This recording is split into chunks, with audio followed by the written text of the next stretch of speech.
Good evening and welcome to the District of Sechelt Council meeting of Wednesday, September 21st.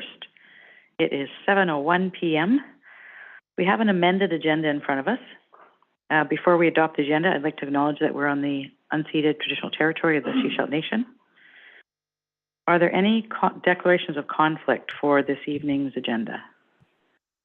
Councillor Scott, Councillor McLean, Councillor Kuster. Okay, so let's start. Councillor Kuster.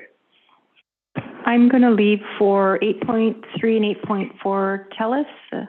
Okay. Because I've been asked to bid on that project. Okay. Councillor McLean.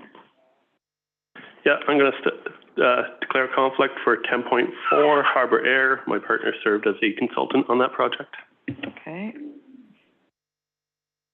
And Councillor Scott. Step out for 10.4 as well, as I still do some consulting for Harbour. Thank you.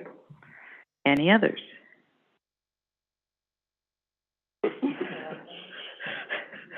All right. Given that, we have an amended agenda in front of us, addition of items to 8.2 and 10.3. I'd look for a motion to adopt the agenda as amended. Moved, seconded, all in favor? Thank you. Councillor McLean. Yeah, if you permit, I just want to quickly apologize to council for an offhand comment I made at last meeting regarding not following procedures. That comment actually itself did not follow procedures, namely Robert's Rules of Order. So when I realized that procedures weren't followed, I should have stated a point of order, and it could have been resolved right on the spot. So maintaining decorum is important, and my brief lapse of it will not happen again. Thank you very much. All right. Item number 2, receipt of staff reports. I'd like for a motion to receive. Moved. Seconded. All in favor? Thank you. Then we're moving to appointments and delegations. Our first up is Paul Adams, BC Rural Health Network request for membership. Mr. Adams, over to you. Good evening, Your Worship and members of council, and thank you for giving us some time today. I have a short PowerPoint presentation, so I'm going to share my screen, and then I'm also joined by Peggy Skelton, who is the president of the BC Rural Health Network. So after the presentation, we'll be open for any questions that you may have, and we're here to request, as you mentioned, your membership in the BC Rural Health Network.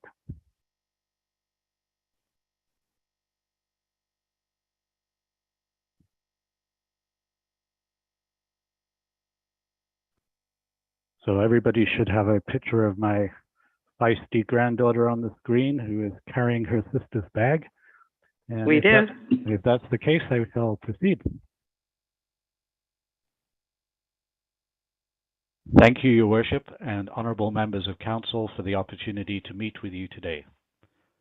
I am presenting today from the Upper Similkameen and the traditional territory of the Silks First Nation, home to the Upper Similkameen Indian Band, and just outside the community of Princeton, BC. We have come today to request your membership in our network to help increase the voice of rural residents on their health and well-being. We are in a healthcare crisis, and increasing our voice is critical to ensure rural health equity is realized and stabilized throughout our province. The impacts of not addressing rural healthcare affects everyone. It is time to address the unique nature of rural challenges which require rural-specific solutions.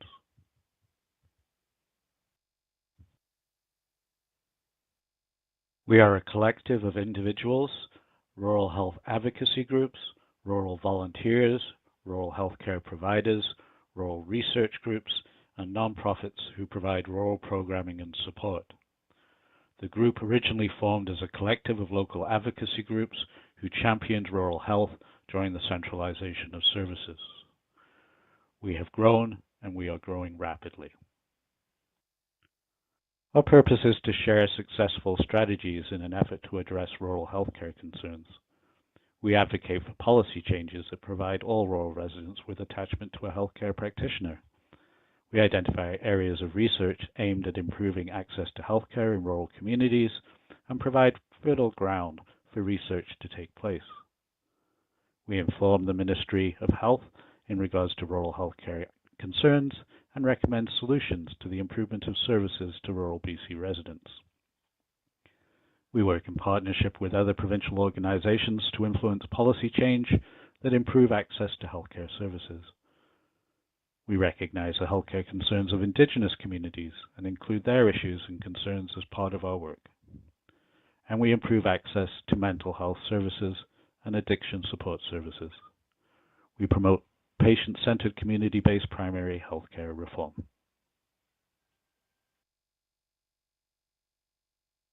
We are a conduit of communication. We listen to our membership and the general public and hear about community-level challenges. We transfer knowledge to our membership and the general public from trusted sources. We also transfer knowledge from the membership and the general public to governments. And we provide local and regional solutions to authorities through high-level interaction with policymakers. We inform the grassroots of our communities, our volunteers, our hospice workers, our community services, and generally work to improve the recognition of rural healthcare providers. Community volunteers are the backbone of the BC Rural Health Network.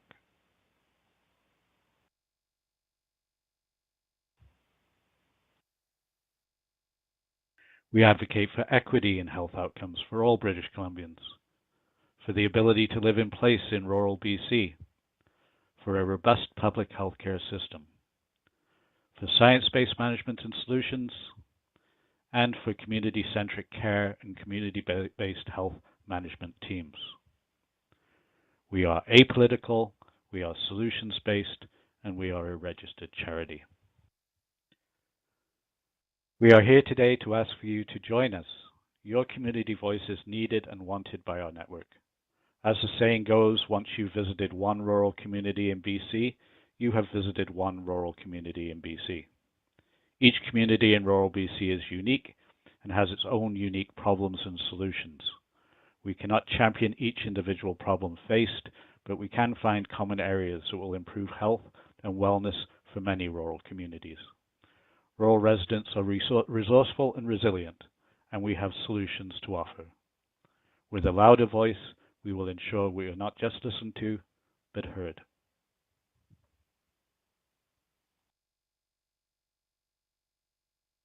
So with that, I would like to thank you all for your time, and if you have any questions, we are happy to answer them.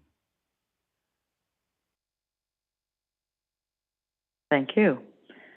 Councillors, any questions or comments? Councillor McLean? Yeah, thank you. I appreciate this approach to creating change. I think collaboration is always good. But looking at it from a perspective from the District of Sechelt, I would see we would get the most out of it by actively participating in the activities. So how might you suggest that we actively participate? There's a number of avenues to direct participation. We're always open to new members to our board of directors. We have a variety of committees, and the newest committee that we have just created is the implementation committee.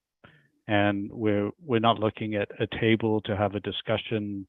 We're looking at taking evidence-based research and putting it into policy. And we're looking for our members to join that committee and to include their voice in the discussion, to provide us with insight into your local community challenges.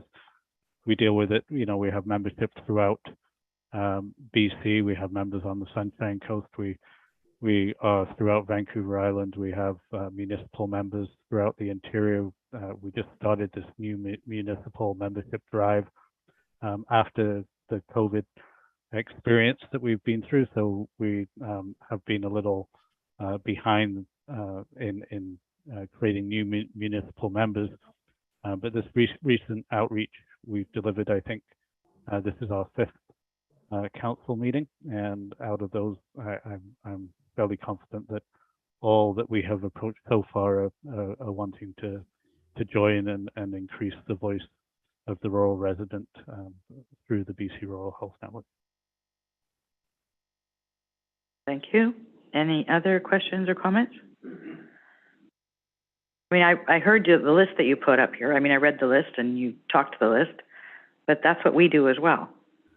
So, I understand there is, strength in more people coming together, but I'm wondering, given that healthcare particularly is not a mandate of this board, or of this council, I'm wondering why we would want to join with you in that. I think that's part of the reason of why is that health and healthcare provision is impacting everybody, and in rural BC, I don't know if you were informed about the situation critical town hall meeting that occurred yesterday on CBC with Adrian Dix, but there was a conversation that was happening over that he recognizes that we have been in a healthcare crisis since 2020, and rural residents of BC recognize that we've been in a healthcare crisis for several decades. So I think that the impact to your community, the impact to access to care, the commonality of problems that we have in the cost of people receiving services in rural BC, and how that impacts the most vulnerable within our communities, is the reason that we need a stronger, united community voice coming forward from the BC Rural Health Network. So when we enter into negotiations, we can state that we represent the district of Seaselt and your the outlying regions, and that adds to our voice, adds to our numbers. And we're not a controversial group. We're not a protest group. We're a solutions-based organization. The implementation committee that I mentioned is being led by Dr. Jude Cornelson, who is the lead researcher out of the Rural Research Center of the University of British Columbia. She lives on Salt Spring Island. Our entire board of directors, everybody who's involved directly in decision-making within the BC Rural Health Network are rural. Again, I live rurally on an acreage on a farm, and my wife is actually born in Seashell, so I have a connection to your community. So again, I'm the request is to join us, and the membership fee is minuscule, really. It's $50 that we're asking for. We just want to add your voice to universal problems that happen across rural British Columbia. Thank you. Councillor Rowe. Hi, thanks for your presentation. How are the divisions of family practice, are they involved with your organization at all? We have membership who are involved with the divisions of family practice. We have a lot of community health centers that are interested and participate within our network. We have liaison representation from Val St. John, who is the executive director of the Community Health Center organization. So we're looking for, again, there's a universal BC-wide problem in funding of community health centers versus the UPCC model of urgent primary care center model. And the benefit for rural British Columbia in having those community-centric care centers is certainly something that we champion and are putting forward, and trying to get equality in that provision of care across British Columbia. Right, so would it be fair to say that the work that you do is a very high level as opposed to the work that we might do on a local level, advocating through our opportunities at UBCM? You're looking at more of a high level policy organization or evidence-driven policy organization that sort of looks at the commonalities in healthcare in rural BC and advocate for those sorts of things. Would that be fair? That's fair and accurate. So again, we can't champion each individual community problem that occurs, but we can find that common ground, and we can find, and that's difficult to do when we're dealing with, we have over 800 unincorporated communities. I'm presenting to incorporated communities over the next 3 months, and that agenda is filling up rapidly. So I expect our voice of representation is going to increase over that period of time. But even with an increased voice, we can't go and champion a local individual cause, but we can find those common threads where we can bring them into policy change, and that is really is the problem is that we're having is that we see that rural BC is put into the same classification as everyone else, but as you all know, the challenges are much different. Well, yeah. So where do the health authorities play into all of this? So we work with our health authorities. Again, we're a solutions-based organization. We're making inroads into Vancouver Coastal and into Vancouver Island Health. We have a existing relationship with the executive of the Interior Health Authority, and we're also working with Northern Health. But we're growing, we're increasing, and as our voice increases, our impact and ability to obtain meetings at the appropriate level within these authorities is necessary and important. We see the health authority model as being flawed for rural BC, and that it's very difficult when you have a centralized management happening of a small rural community, and they're not having a voice. And when we lost community health tables, there's been promises ever since to reintroduce communities into the conversation, but that's never happened. So again, that's part of the cause that we're championing is to bring the community voice back into decisions happening around healthcare within communities. Thank you. Thank you. Any other questions or comments? Okay, I have to say I'm intrigued, and I need more information. Okay. So what I'd like to do is refer this to staff to do some more background, work, and to see how we fit in with what you're doing. Sure. And then they could bring something back to us. So I'd make a recommendation. I'd make a recommendation to refer it to staff. Is there a seconder? Seconded. Any other questions or comments about that? All those in favor? Thank you. Thank you for your presentation, and we will be looking for additional information and see if we can join you.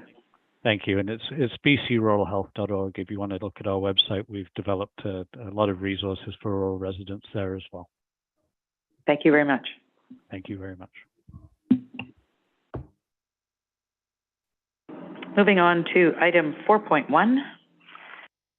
This is a proclamation for Community Inclusion Month, October 2022.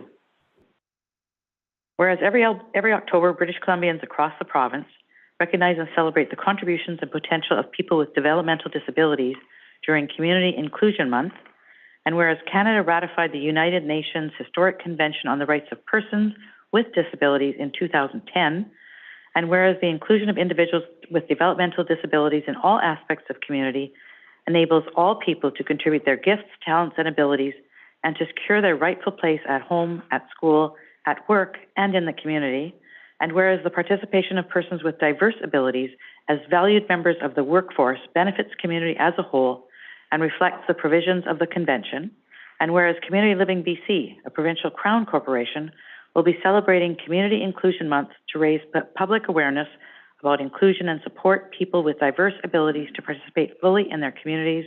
Now, therefore, I, Darnelda Seegers, on behalf of the District of Sechelt Council, do hereby proclaim that the month of October 2022 shall be known as Community Inclusion Month in the District of Sechelt. Item 4.2, Proclamation, Culture Days, September 23rd to October 16th, 2022.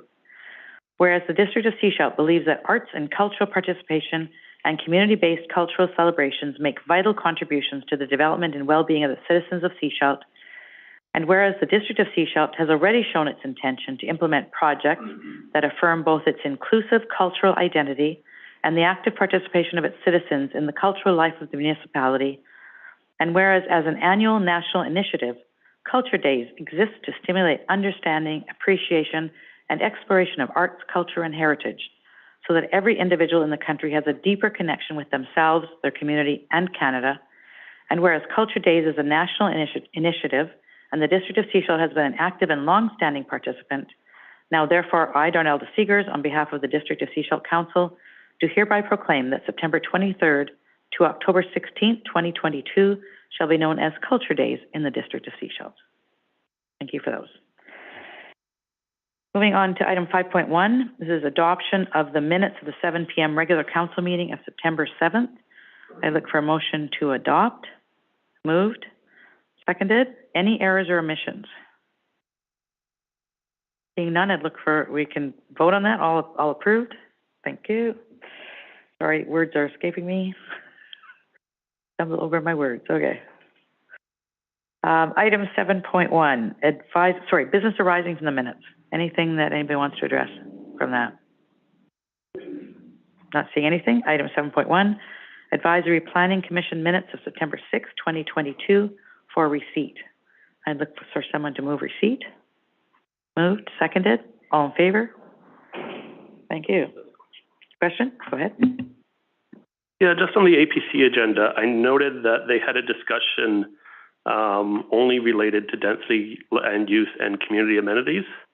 Sounds like it was a very interesting meeting. I didn't attend it, so I don't know exactly what happened. But might it be possible for us to take a look at the mandate of the APC? Because I think it might just need a revision between us and the APC and a bit of a conversation there. So I just wanted to put that out there because I did find that quite odd. Thank you. I think what happened too, did we want to talk about the architectural piece? Thanks. Sure, I'd be happy to. Great question, Councillor McLean. It was an unexpected and unusual circumstance for us. We do have 2 members of the Advisory Planning Commission who are registered architects, and their association requirements or bylaws, if you will, require that if they are discussing a proposal that requires an architect's design, such as many of our projects, that another architect working on behalf of the applicant must also be there, or they must leave.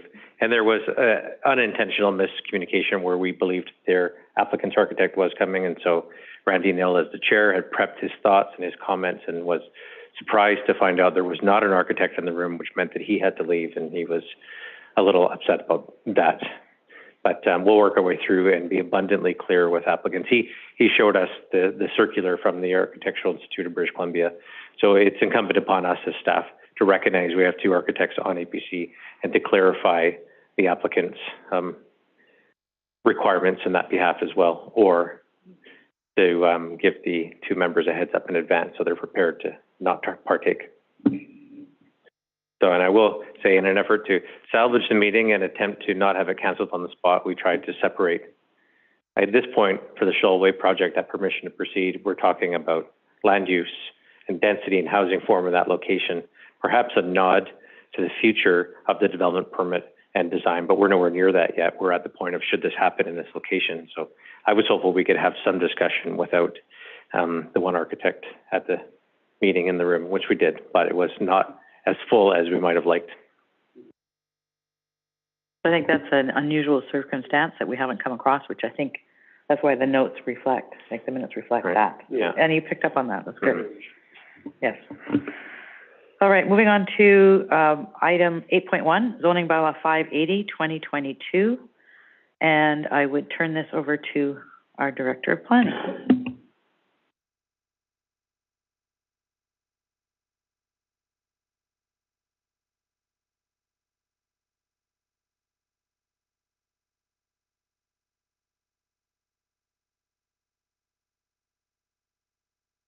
We do have a brief presentation before I start. I'll just like to say a few words. And so, as Mayor and Council are aware, this is a report for the summary of the development of zoning bylaw 580 and seeking approval of 3rd reading and endorsement for future adoption pursuant to our statutory approval from the Ministry of Transportation and Infrastructure. And the ministry would like to know that 3rd reading has in fact been granted before they give the statutory approval, but we do have preliminary approval in place.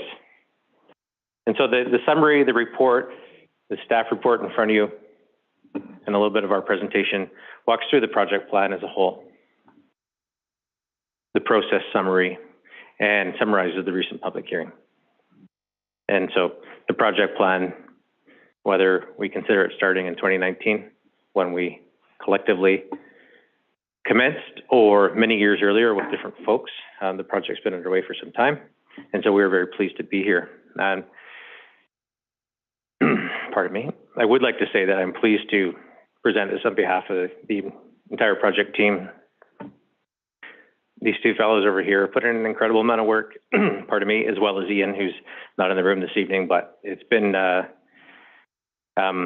recognizing their support, professionalism, and expertise throughout that all of us were able to bring our own pieces of knowledge and expertise to do this.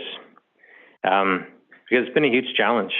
Developing a modern zoning bylaw is a daunting project to start from 1987 bylaw and try and say, okay, a lot of this matters. It's not like we're starting from scratch, but how do we modernize this?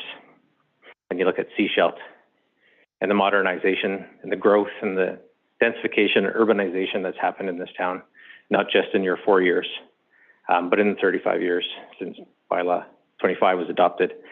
And so it's incredible, you know, the task in front of us that we had and what we went through.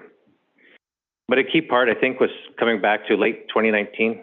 We were all relatively new here. Sam wasn't with us at that time, of course.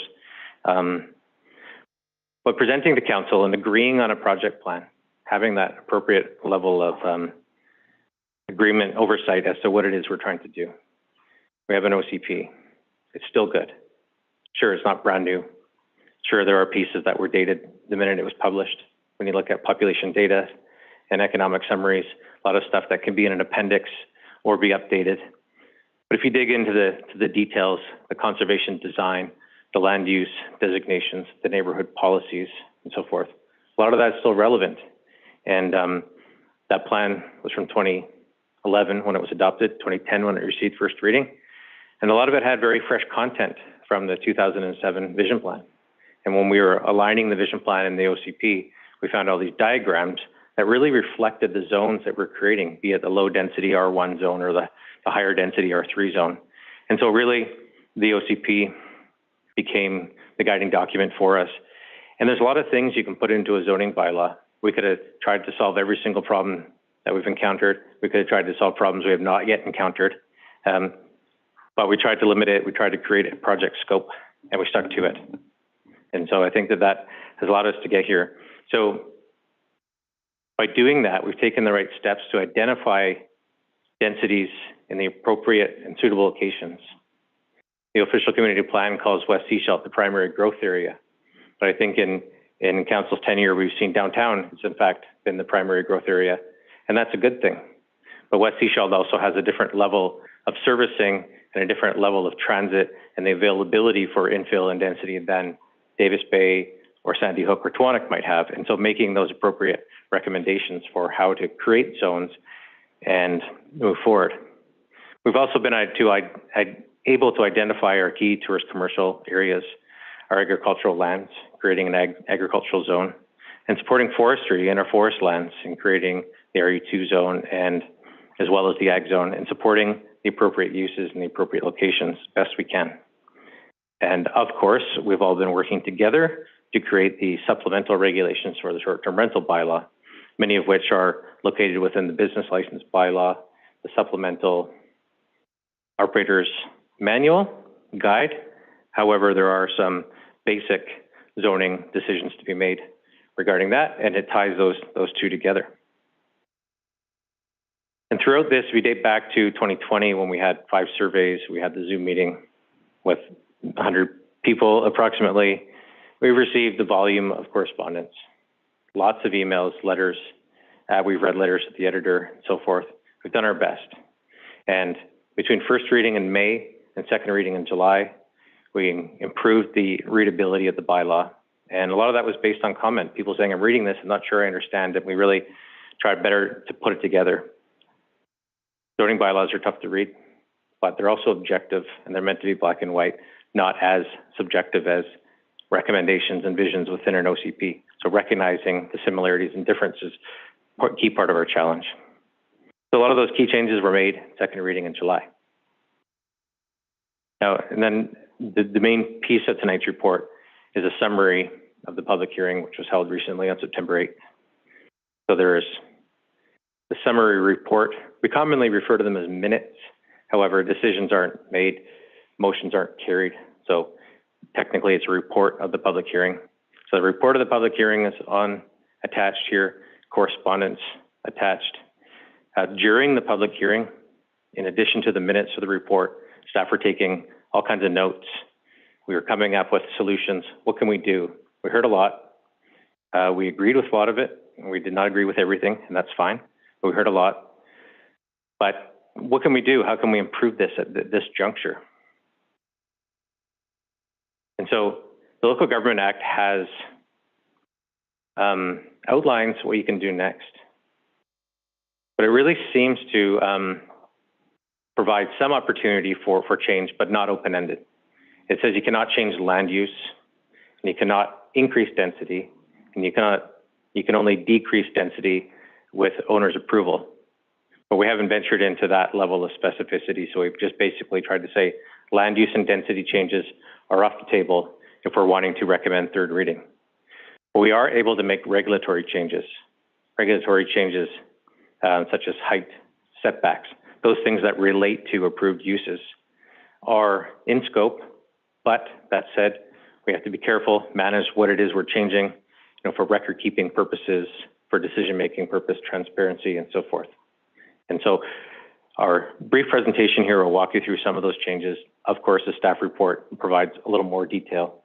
And after just a very brief summary, we will be pleased to turn it over to Council for discussion. Thank you. And so I won't read out every one of these. This has been under our collective review since our initial council workshop at a committee of the whole in October or November of 2019, through to now at the bottom. So this is, in fact, a decision point. So we say third reading and adoption. Adoption, if third reading is granted, adoption will be at a different council meeting. But we know we're moving in that direction should we proceed tonight. And so as indicated, there are a volume of comments and how we responded to those comments. We wanted to extract a few of them into the staff report. I think that we had the public hearing, we heard a lot about maybe we should do an OCP instead. And we had spent a lot of time on this and what comes next and how did we get from 2012 to now without a new zoning bylaw. But here we are. Staff continue to believe that the best approach is to modernize our bylaw so we can bring it up and then start that planning process in an appropriate way. So we're hopeful that the description within the staff report can illuminate why and the relationship between both the zoning bylaw and the official community plan. Did hear a little bit about the Blue Ocean Golf Club, not just at the public hearing, but in advance. It's complicated, as you folks well know. We do in fact own that property, but of course the business is leased. So there was a premise perhaps that we were taking away the zoning from the property that we own for its intended purpose, but it's complicated and there's layers to it. And the staff report describes that a little bit.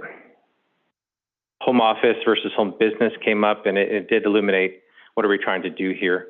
I think in residential properties, we want residential uses to come first, but we recognize that home occupation.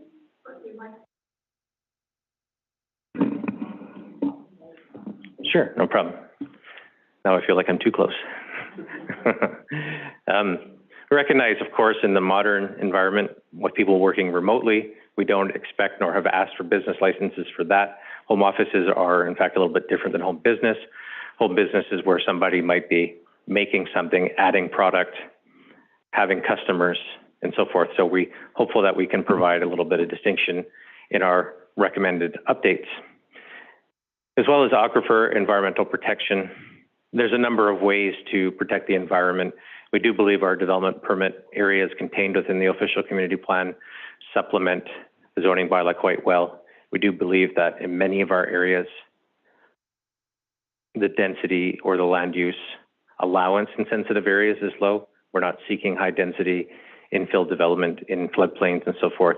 So it's a balance to strike, and provincial regulations such as the Riparian Areas Protection Act, possibly Water Sustainability Act relating to aquifer protection, all come into play as well.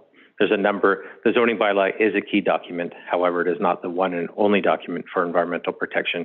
But we wanted to clarify that as well. Thank you. And as noted, some of our proposed amendments at third reading, some relate to home business, some relate to agriculture. There's some definitions about bee colonies or descriptions on bee colonies and number of baby hens and things that are quite minor, quite regulatory and don't change use. Some minor additions respecting some height and setbacks, those types of things, additions to the bylaw, and some more description around forestry based on our correspondence with the Private Managed Forest Council and landowners. Pardon me. So I think our intent here is to make some improvements based on what we've heard throughout the public hearing process, but manage our scope and our limitations. And so next steps, supposing the bylaw is adopted next month in October, it's a new benchmark. It's a tremendous step for us.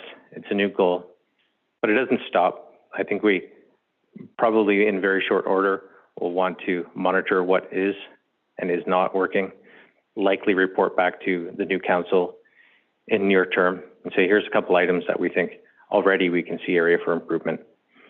I think if you look at a policy document, like a zoning bylaw, like a building or one of our capital assets, it needs ongoing maintenance. We need to plan for that maintenance. And I think that's how we need to look at our new bylaw as well. We need to make it a part of our regular plan, a part of our regular scope to see, does this work for us? But that said, we have a new benchmark, a new template I'm proposing here, and we think it's the right way forward. And so noting minor updates here, then what do we need to do next? I think we have communicated this previously, but our parking rates, particularly for the downtown area, need review. We didn't want to just copy from other municipalities on the fly and hope for the best. But we really need to do a proper review of that, look at the assets in terms of parking lots, even if privately owned, see what the demand is, see how traffic flows. We're working on our transportation master plan. We'll see what the Ministry of Transportation comes through with their plan and look at that. And then that feeds into our downtown area, downtown planning. I think we have Inlet Avenue is a great example. There's grant opportunities. We want to improve our walkability and cycling networks. There's a lot of stuff that relates to zoning and relates to OCP, a little bit in the middle ground, and we can see some future work in that regard that can supplement this new bylaw after adoption. And I thank you and turn it over to Council for discussion. Thank you. Council, any questions or comments? Councillor McLean? Yeah, so I'm just going to pick up on a few of the comments provided in the public hearing and then just get some clarity as we go through about what options are available for the district of Sechelt to address some of these comments. Would it be possible to get the zoning map up? That might be the easiest way to. So I want to start with mapping concerns. There was two comments that came in, one from a property owner just north of the Heritage Forest and concern about being zoned RU2, and another on a property owner on Nickerson who was wondering why properties on the other side of the road on Oracle were zoned R3, but his is zoned R2. So I'm just, in these two cases, I believe they both involve density, so it might be hard to change at this point. Are there options for addressing some of these concerns moving forward?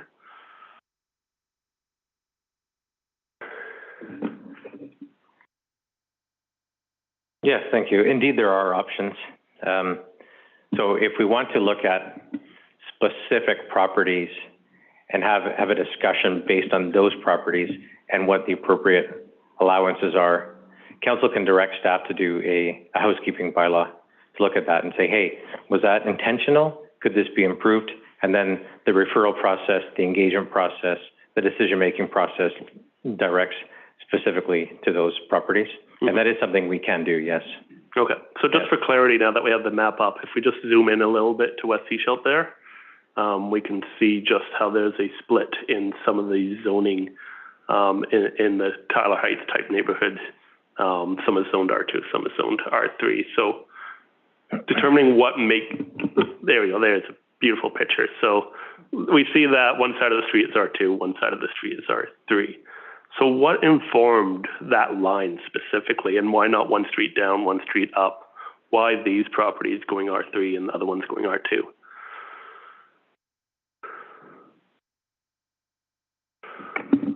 I can answer that question. So in this particular instance, all of West Sechelt in this service area is zoned residential.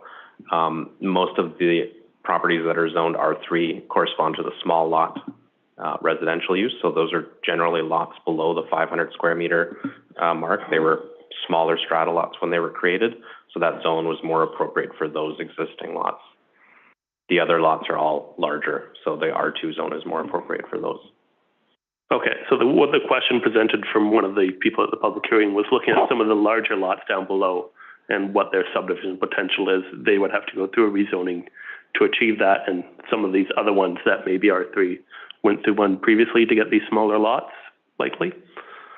That's right. Okay. All right. Any other questions? All right, you could probably stop sharing the map. Thank you. Yeah, Councillor McLean. Yeah, I've got a few. So there's another comment regarding auxiliary dwelling units. Somebody had concern that 2,000 meters is small and that it doesn't enable the number of auxiliary dwelling units that he'd like to see, particularly on his property, but other properties around Sechelt that this person spoke to. So what options do we have to increase the number of properties which can have auxiliary dwelling units? Is there anything we can do now, or does that affect density? And might there be plans for changing that in the future? Okay, before you answer that one, I'm going to kind of tag into that, because what I understand is the zoning bylaw that we did was to align with the OCP, with the official community plan. And if we were to do something like what Councillor McLean's suggesting, would that be in line with the official community plan, or would that be taking it further than what the official community plan actually envisions at this time? Okay, thank you for the two-part question. I'll endeavor to remember all of it, and if I skip over anything, please remind me. I will start by saying, as a whole, well, first I'd like to say that any single-family dwelling is permitted to have a suite within. So recognizing that's not the same as an accessory dwelling, but does relate to the ability for rental or additional dwelling use. Secondly, I'll say as a whole, the ability to have zoning to allow for an accessory dwelling, or the number of parcels that would now be zoned for an accessory dwelling, has increased significantly. However, it has increased more in the residential designation or the downtown infill designation than it has in the outerlying low density residential designation. And so when you refer to table 17, figure 17, sorry, I know we're deep into minutia here. It's the yellow one in the OCP that has that has the land use types, the density types, where it talks about maximum density in a low residential designation being 4 units per hectare, basically is your 2,000 square meters for your house plus the accessory dwelling. So that's where we came up with that, for example, in the R1 zone. And that was our baseline. That is what the OCP supports. We did our best to follow that. If we want to get into what does increased density look like in Sandy Hook, Tawanik, Wilson Creek, Davis Bay, there's a technical side of it. What does that mean for soils and suitability, both for percolation for septic fields, but also both for stability? You look at Sandy Hook, most of Sandy Hook is in development permit areas that overlap one another for the sake of steepness of land and soil types and, the suitability. So there's a discussion with Vancouver Coastal Health. There's a discussion internally about when and where and how we might extend sewer lines, hypothetically, as well as what does the community want, right? And that's kind of an OCP level discussion in our perception, and something we could look at and will look at in the next OCP review. Another question? There you go. More, but. Okay, actually, Councillor Lamb? Yeah, I'm just wondering, I don't know how this really affects this, but in the landscaping, like it's on page 291, in the landscaping there, when you're doing a development, the district is asking for landscape architects to do the design, and I think it would be more. So I don't know if this is part of this bylaw or not, but like a landscape designer is not permitted to do the work, you know, from what I understand. And so what I've seen, and it's because what's happened to me is you have a landscape architect come in and they do the design, and then the contractor hires a gardener to do it, and it doesn't turn out the same as the landscape architect has designed. So the difference that I've seen between a landscape designer and a landscape architect is that the landscape designer is probably going to be the one that puts the plants in the ground. And so is that part of this bylaw, or is that just something that's in, the district, that the planning department works under? Yeah, pardon me. Thank you, Councillor Lamb. Interesting question. There is a brief section, part 3.11 of the zoning bylaw, that does have some general requirements relating to landscaping. But I think what we're talking about, developing a landscape plan, implementing a landscape plan, would come through the development permit area, where we, in the OCP, where we have, be it for industrial properties, likely in some cases, commercial properties, that's a requirement of the development permit. Yeah, I think, it would affect, I think it would affect if you're coming in to do a small subdivision of some sort, but it's in the development permit process, so it's a totally different correct program. Okay. It's related, but through a different set of regulations. Yeah. Yeah, thank you. Yeah, thank you very much. Thank you. Council, any other questions? Councillor McLean? Oh, Councillor Coustou, go ahead. Thank you. Just for clarity, going back to the home office versus the home businesses. So if I'm understanding this, you are limiting to home businesses, but there could be multiple, family could have multiple people working from home, even like if it is their own business, counting, marketing, but it's like a business that would be making a product and selling as opposed to an online business. And how, if I'm understanding that, how is that determined? Like, how do you, there's a husband who's an accountant working from home, there's a marketing wife, and maybe they have another business together. Like, how do you determine that? Where do you, thank you. I hope that makes sense. It certainly does. And as I think I mentioned too, I'll start with the easy one, like people working remotely from home due to COVID. Right? It's not something we thought about, concerned ourselves with.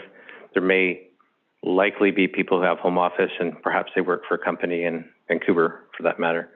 We know nothing about it. It's entirely possible they're sitting in a spare bedroom.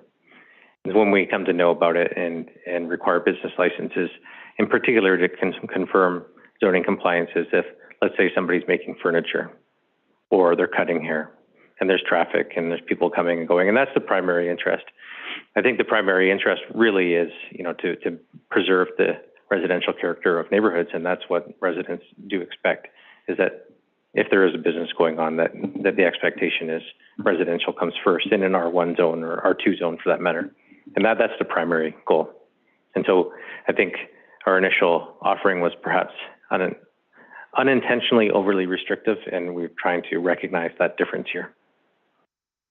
Thank you. Councillor McLean?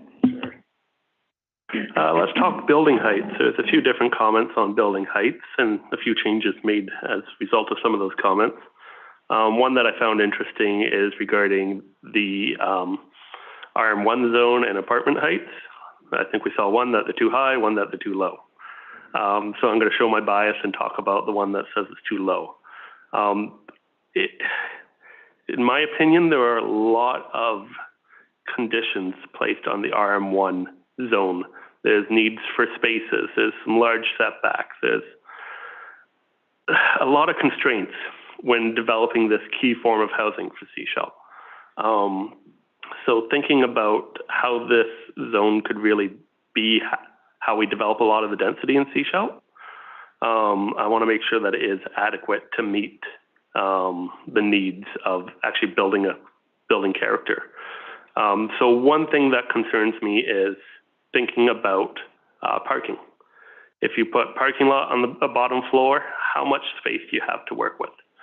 Our zoning bylaw, or our OCP, in that chart 17, figure 17, I have it in front of me. It says multifamily should be 3 to 4 stories, up to 6 stories in some locations. So I'm wondering, right now the limit is 12 meters. Building height, or height of a story varies, so that's anywhere in between 3 to 4, depending on how squished you make the heights. So I'm wondering if that should be just pushed a little bit, recognizing that the OCP still limits you to 3 to 4, or in some locations 6. But that standard height of 12 meters does feel a bit low to me. I look in the zoning bylaw, there's a few examples of exceptions. The west is 11.25 meters. I believe that's 3 stories tall. Don't quote me on that. I did look up the Midtown. Here it's listed at 17.6 meters tall. It's 4 stories. So that 12 meters, I don't think is adequate to get our 4 stories. So is it possible to increase that height, and what would be the best mechanism to do that?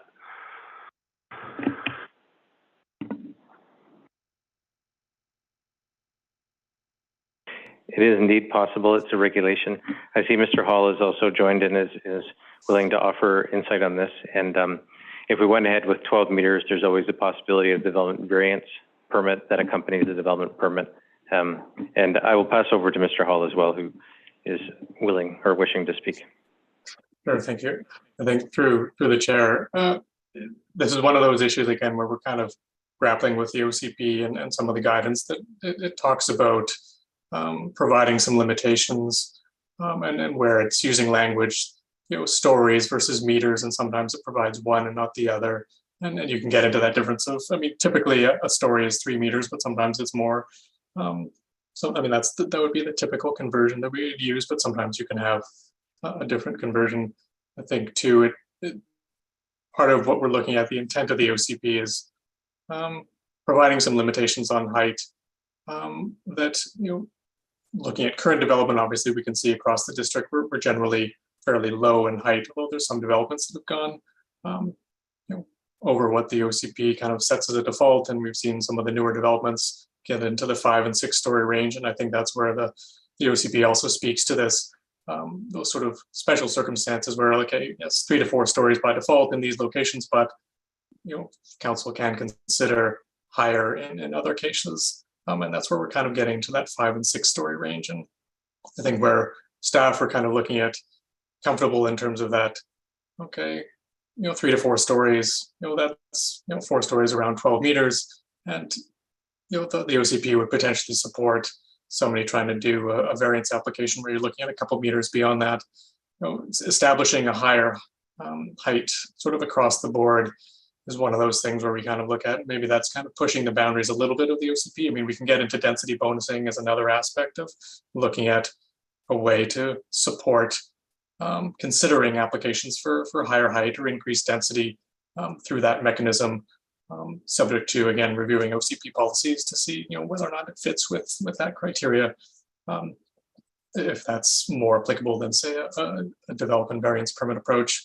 And I think too, again, similar to the density aspect, looking at building heights as part of the future OCP update, those are things that we're going to take a look at, and looking at those areas where we want growth and density in the downtown core and a few other areas, what makes sense what do we need to update to make sure that the sort of the minimum regulations that we're providing for a development to be constructed are feasible. Can I build something financially feasible at 12 meters and X FAR, whatever that is. And obviously that's something that we look at over time to make sure that we're updating those regulations to make sure that it all still works.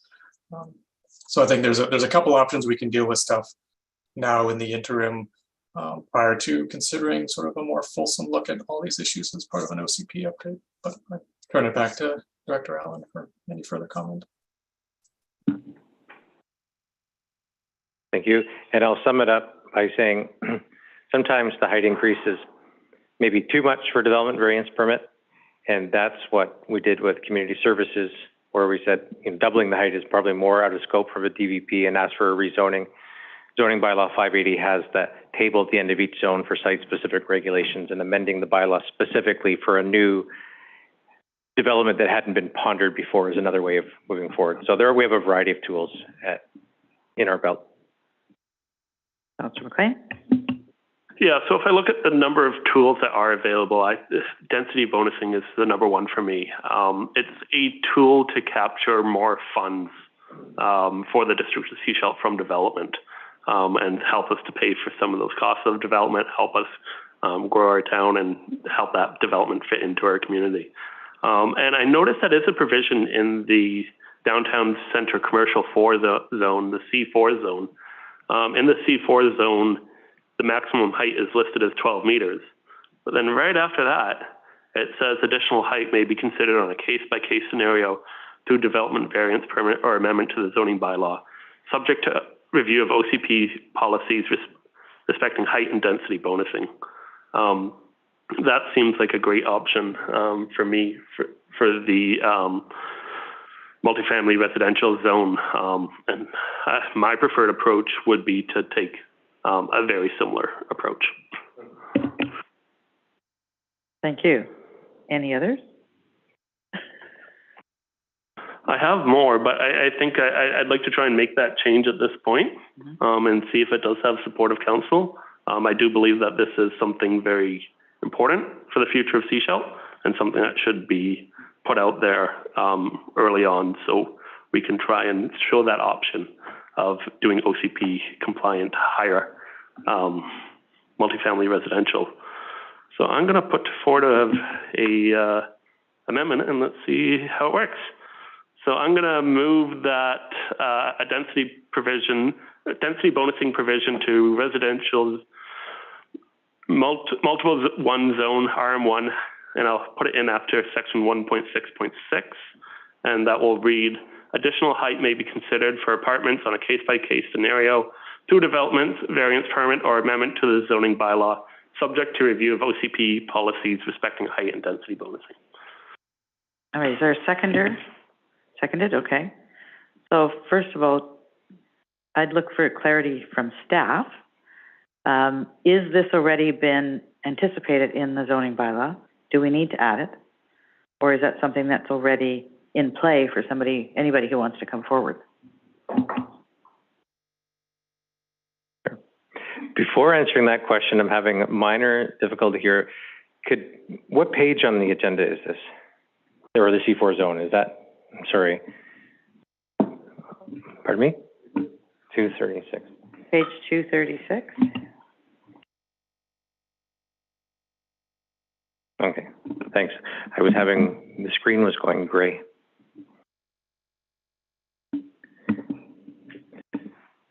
So it is something, yes, I think it's something within scope. We do density bonusing. And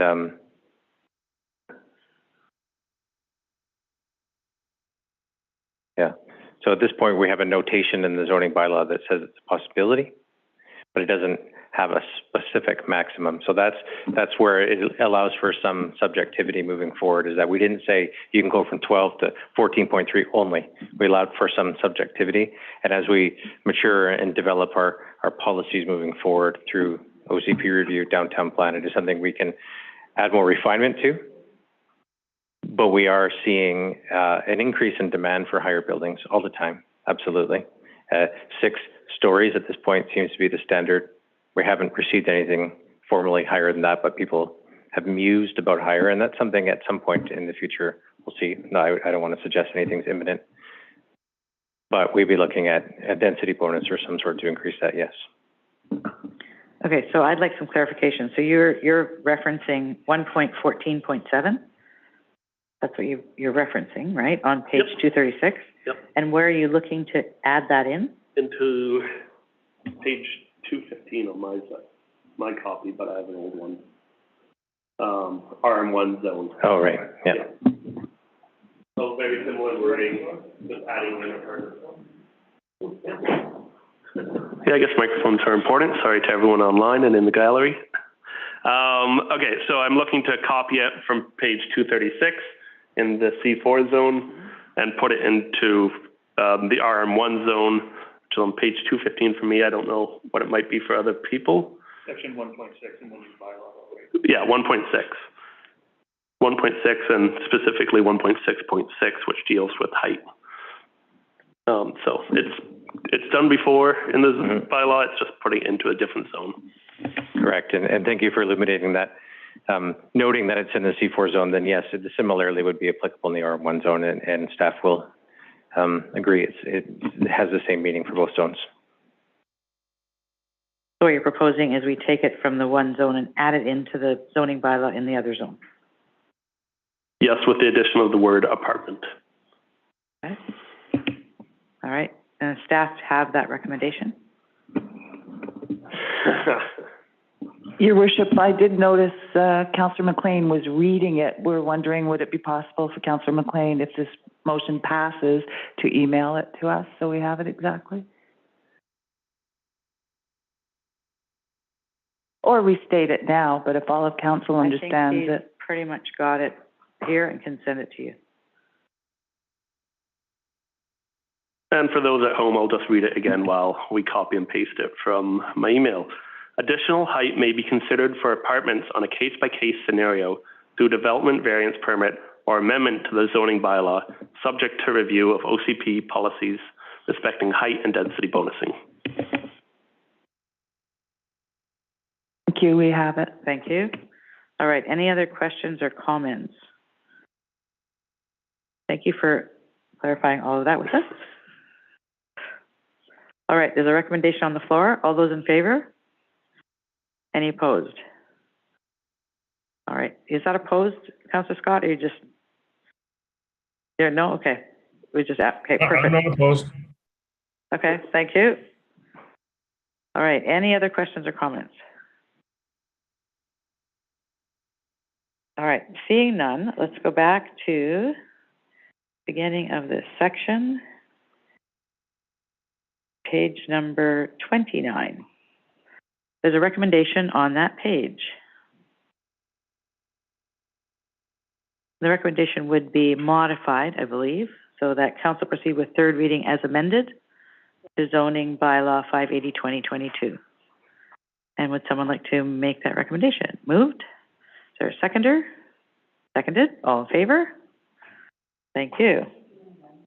Yes, we amended it. Yes, we did.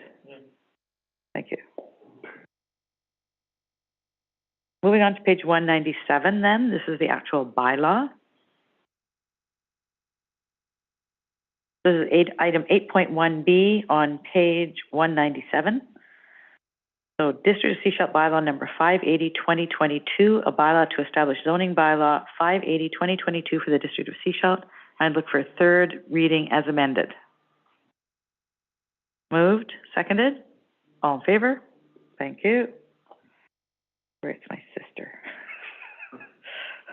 All right, that's zoning bylaw, third reading. Then we're moving on to item 8.2, 2022 permissive tax exemption amendment bylaw number 585-2, 2022, page 316. And Mr. Douglas. Thank you, Your Worship. This report seeks Council's approval on amending the 2020 permissive tax exemption bylaw number 585-2019, where we had two properties that were owned by one party were combined in 2022, giving the property a new folio and legal description and PID. So this is really a housekeeping item. The two properties were in our permissive tax exemption over the last 3 or 4 years, and now it has been combined into one. There's no additional exemption here. You're just combining two properties that were listed.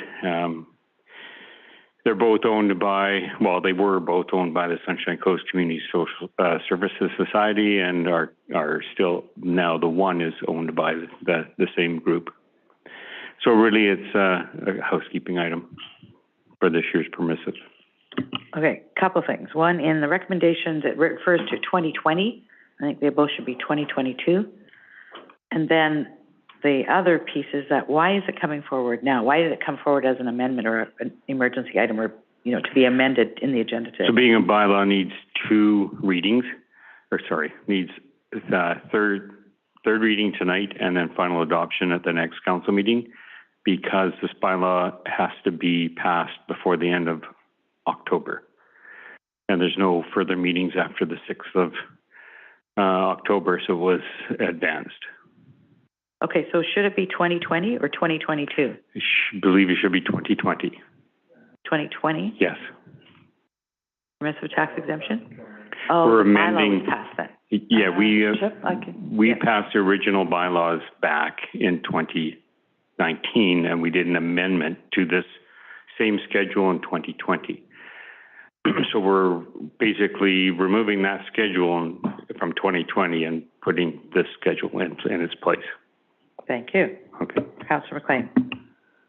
Just for greater clarity on that one, because we amended it in 2020, it's just dated that, and we haven't amended it since. So it's still dated 2020. Correct. Okay. Yeah. Thank you. Any questions or comments for Mr. Douglas? Seeing none, there is a recommendation on page 316. What would you like to do?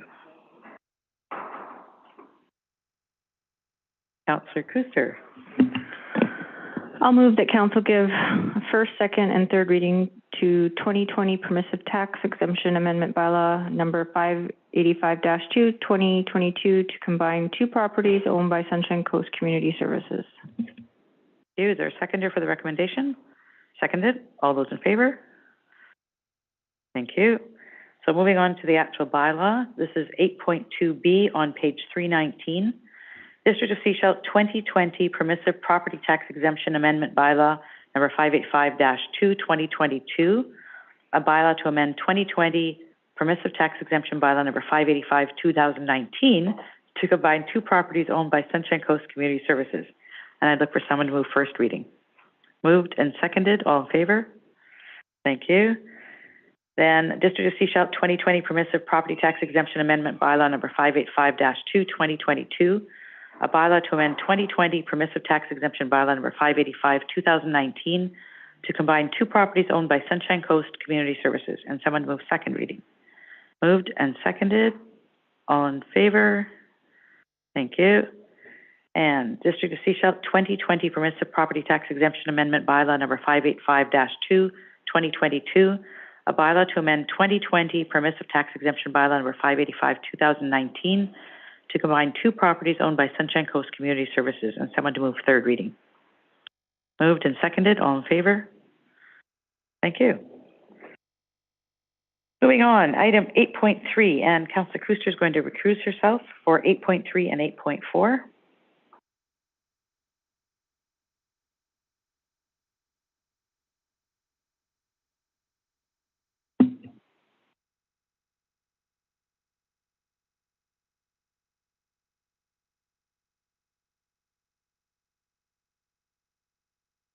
Thank you. So item 8.3 on page 323.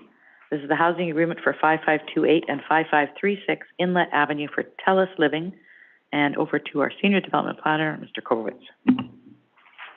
Thank you. I don't have a presentation on this report tonight. It's adoption of a bylaw that was previously considered by council. I'm happy to answer any questions if you have any. Thank you. Thank you. Councillor McLean? Yeah, I just want to note that the term of this agreement is 20 years, but in the zoning bylaw, the definition of rental housing has a term of 40 years. So I think the explanation I got from staff is that moving forward, we can expect to see many more of these at 40 years because we have that written down.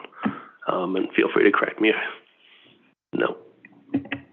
That's essentially true, other than that there may be cases of rezoning where the term may still be different. In this case, the new zoning bylaw does give us firm direction on what the term would be. In this case for TELUS, there was a consideration of a cash community amenity contribution to the Affordable Housing Reserve Fund. That wasn't the case in other projects that we've done where the term was 40 years. So the lesser term is the result of obviously negotiations with the property owner to arrive at an agreeable term, and 20 years was the outcome of that. Thank you. Any other questions or comments? Seeing none, there is a recommendation on page 323. Councillor Rowe. I'll move recommendation 2, that the housing agreement bylaw number 612, 2022, TELUS Living be adopted. There's a seconder for the recommendation. Seconded. All those in favor? Thank you. We move on. So we're looking for adoption. So this is 8.3B on page 325. District of Sechelt bylaw number 612, 2022, a bylaw to authorize a housing agreement, and I'd look for someone to move adoption. Moved, seconded, all in favor.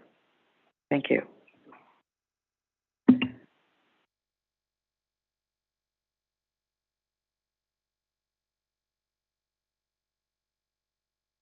Moving on to item 8.4A on page 337. This is a rezoning application at 5528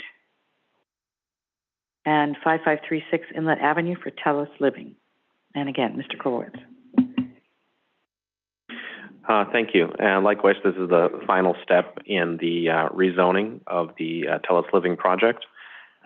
Previously, council gave conditions of adoption at third reading. That included a development permit, which was issued on June 15th, the housing agreement, which was just adopted, and the community amenity contributions have all been paid and received.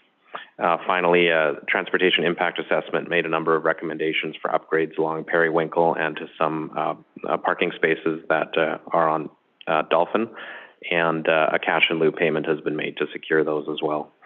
Finally, the 4 lots that existed have been consolidated into a single real estate entity.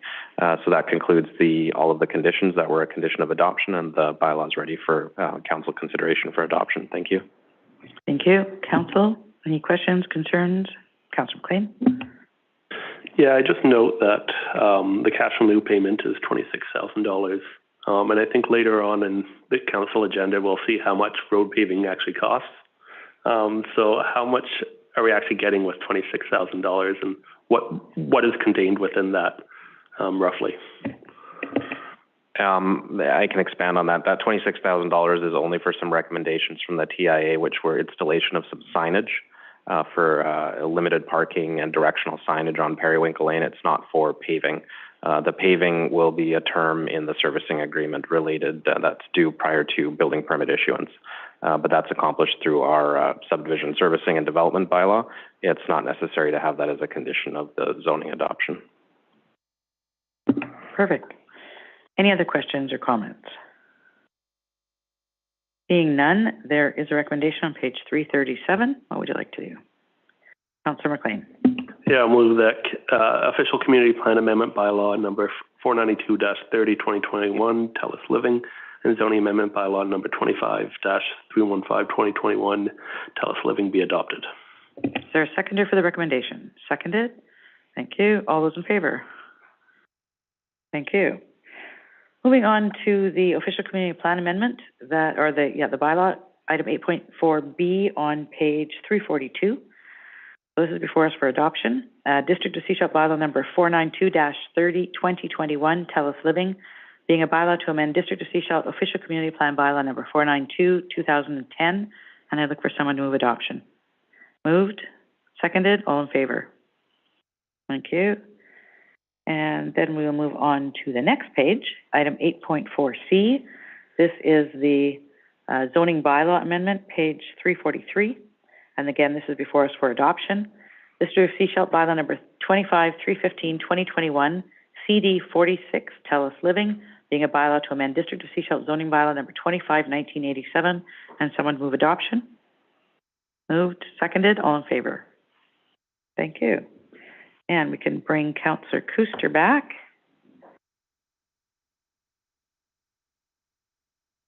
Okay.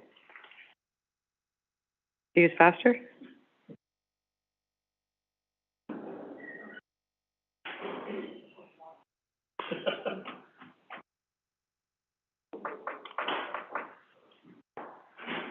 Okay.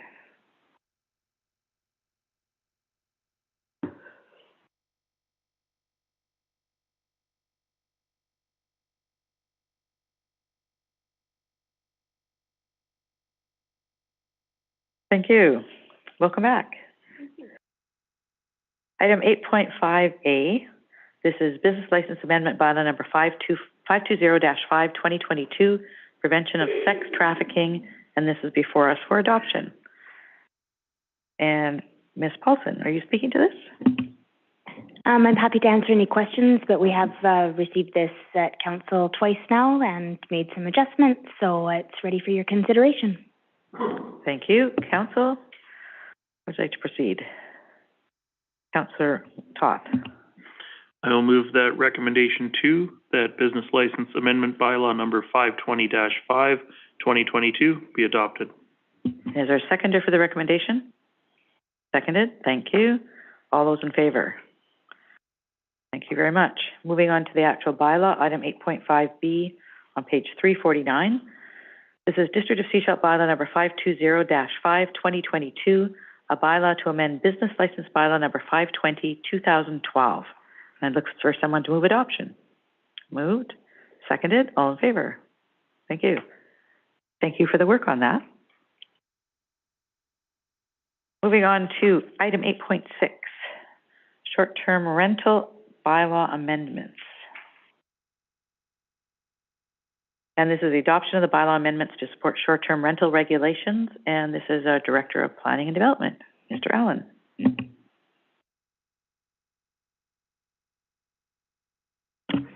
Thank you.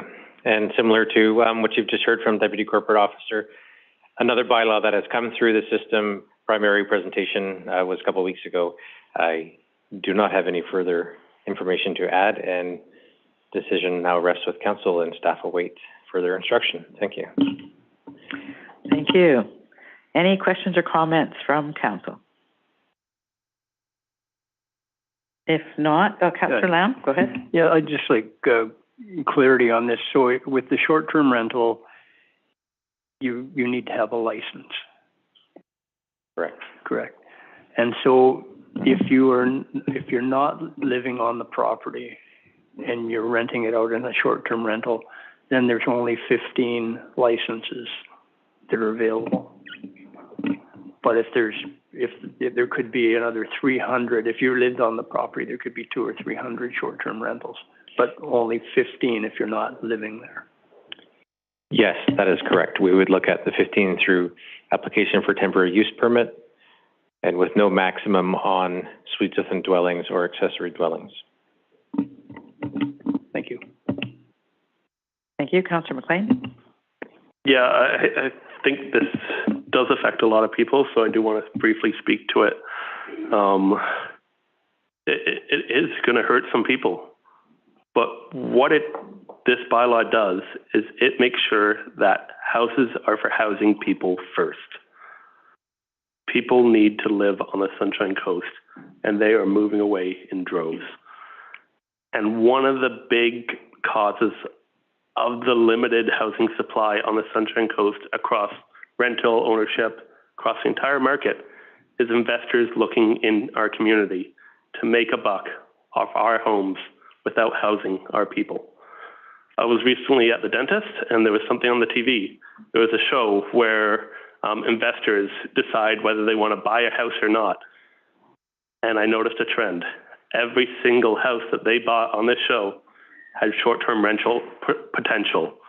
These investors had no interest in houses that were for housing people. That's not right. Houses are for people, and this bylaw puts people first.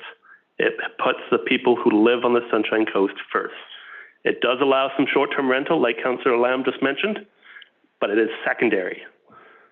Housing is first, and we have a small exemption of 15 properties to provide some revenue, to provide a little bit of leeway. It's a compromise, and I think it will make a difference in housing on the Sunshine Coast, and I am in full support of this bylaw. Councillor Toth? Thank you. Just before we came in here, Global did have a short blurb on short-term rentals and the bylaws that we're looking at passing here. And I think the mayor actually made a good point. It's not so much about trying to solve our housing problem as it is about getting our neighborhoods back, making our communities feel more cohesive and, you know, inclusive. And I think that's where we've heard a lot of feedback from people in that short-term rentals, non-owner occupied short-term rentals have been really damaging that. So I think this is a good start for that, and we'll see where we go. Rowe. I just want to make a point. I watched the interview twice, once on the national news, once on the BC. In the first one, it gets less airtime, and they actually totally misrepresented us and said that we were only allowing 15 short-term rentals on the Sunshine Coast. So, you know, Sunshine Coast Tourism needs to go after them for that, because that was extremely misleading. Huh? Talk this way. Oh, sorry, I'm looking at my thing. Sorry, that was extremely misleading. So I just want to take a moment to thank staff for the monumental work on this and the zoning bylaw. I didn't get a chance, or I didn't take the opportunity to speak to it at that point. So thank you. And thank you for the community, to the community for all their feedback. You know, I heard a good analogy, like we are 3 weeks and a few days out of our relay race being done and giving the baton to somebody else. And I think this is a great foundation. And I really, really appreciate the work that we've been able to accomplish here on this, knowing that it's not done, knowing that it'll be monitored, and knowing that it will be enforceable. So I am happy to move recommendations 2, that council proceed with the adoption of business license bylaw amendment 520-4/2022, and that council proceed with the adoption of bylaw notice enforcement implementation bylaw 515-11/2022. Is there a seconder for those recommendations? Seconded? Okay. Before we vote, you did point to the fact that we'll be passing the baton on to someone else. So we are setting this, and I know in January we're going to have residents in the community applying for temporary use permits.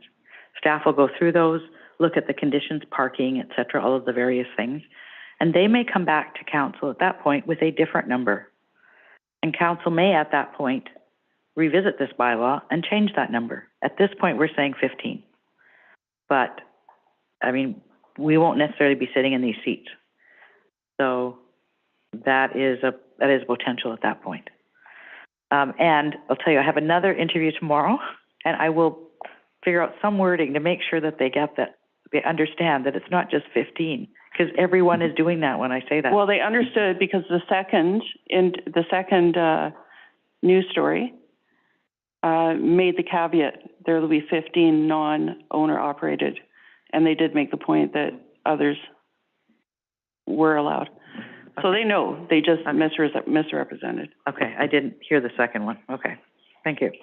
All right, so there's 2 recommendations on the floor. Any other questions or comments before we vote on those recommendations? All those in favor? All right, moving to,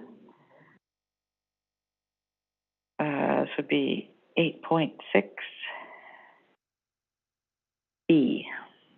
So 8.6B, this is page 356, District of Sechelt bylaw number 520-4, 2022, a bylaw to amend District of Sechelt business license bylaw number 520, 2012. And I'd look for someone to move adoption. Moved, seconded, all in favor? Thank you. Then 8.6B. This is 8.6B on page 356. Am I on the right page? Okay, I just want to mess this up. Okay. District of Sechelt bylaw number 520-4, 2022, a bylaw to amend District of Sechelt business license bylaw number 520, 2012. And someone to move adoption. Moved. Seconded. All in favor? Thank you. Item 8.6C. I think we did that one twice. District of Sechelt bylaw number 515-11, 2022, a bylaw to amend District of Sechelt bylaw notice enforcement implementation bylaw number 515, 2012, and someone to move adoption. Moved. Seconded. All in favor? Thank you. So number 9, no new business. Number 10, we're moving on to item 10.1, and we have some presenters with us for item 10.1. This is Active Transportation Network Expansion Project Design Updates. And are we starting with Mr. Bandera and then moving to our presenters? Thank you, Mayor and Council. I don't have a presentation tonight, but I will give you a verbal update. The purpose of this report is to update the Council on the Council COVID-19 Active Transportation Network Project detailed design. So I will give a brief update on the project and pass it along to our consultant for presentation. We have Mr. Solo from McLeany this evening to give an update on the project, which include the flyover along the proposed project corridor. As you know, we received 3.24 million for this project by the 2020 COVID-19 Resilience Grant, and the deadline for the completion of this project is March 2024. During the detailed design process, it was determined that the cost to achieve the full scope will exceed the available funding due to a combination of factors, including inflation. Subsequently, the design team and the district staff identified the features from the original scope which could be removed without significant level of service level changes. We also received the permission from the province to alter the proposed works. In order to simplify the project, it was divided into 3 segments, and the more detail will be provided by Mr. Solo.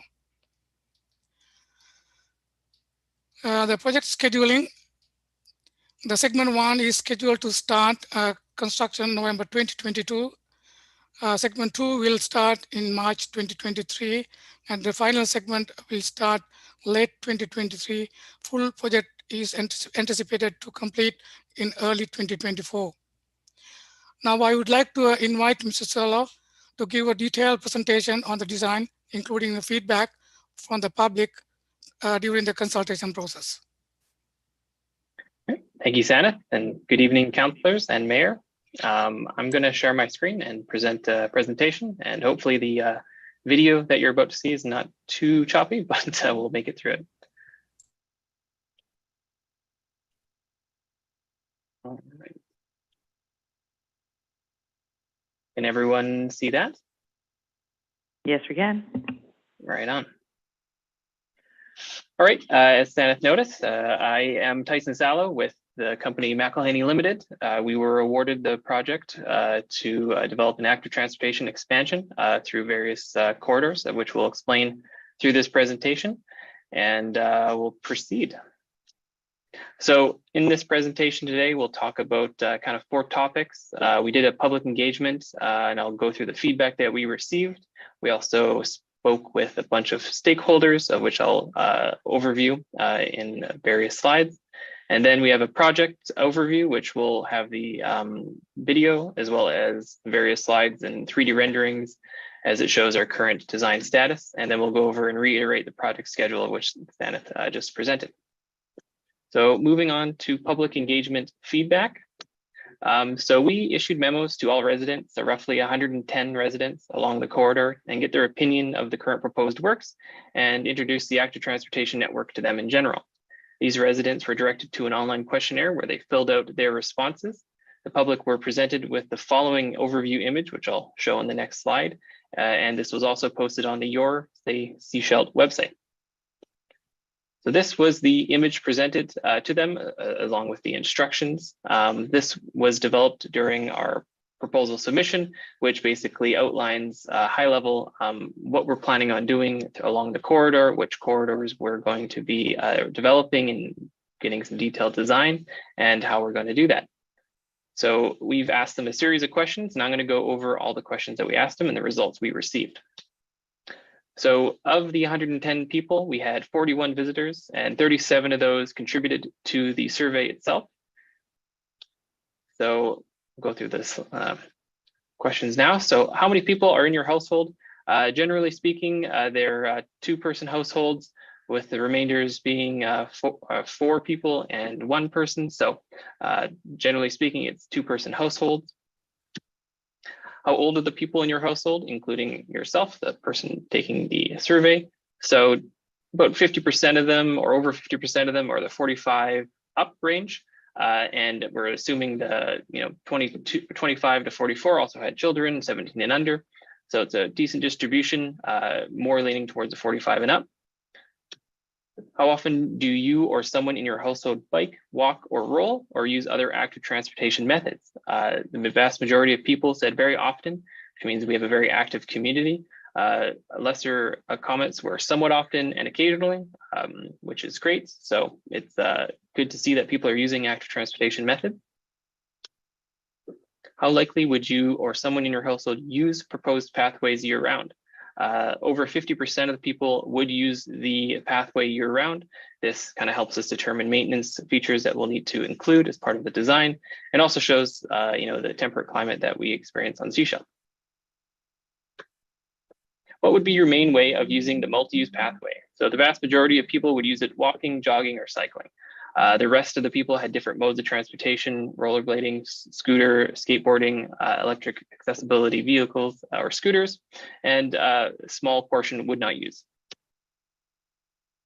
What destinations would you or someone in your household use the multi-use pathway for?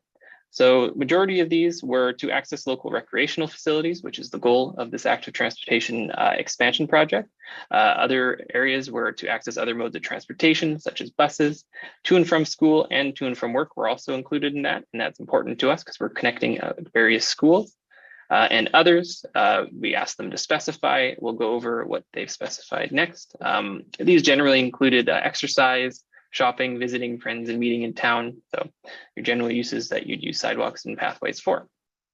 That's all good news. Do you have concerns with the proposed active transportation network expansion in relation to your property? So very much so, people do. Obviously some didn't. They might be further away from the corridor, but yes, please specified was over 50%. And that makes sense. People have concerns of any construction project happening in their property.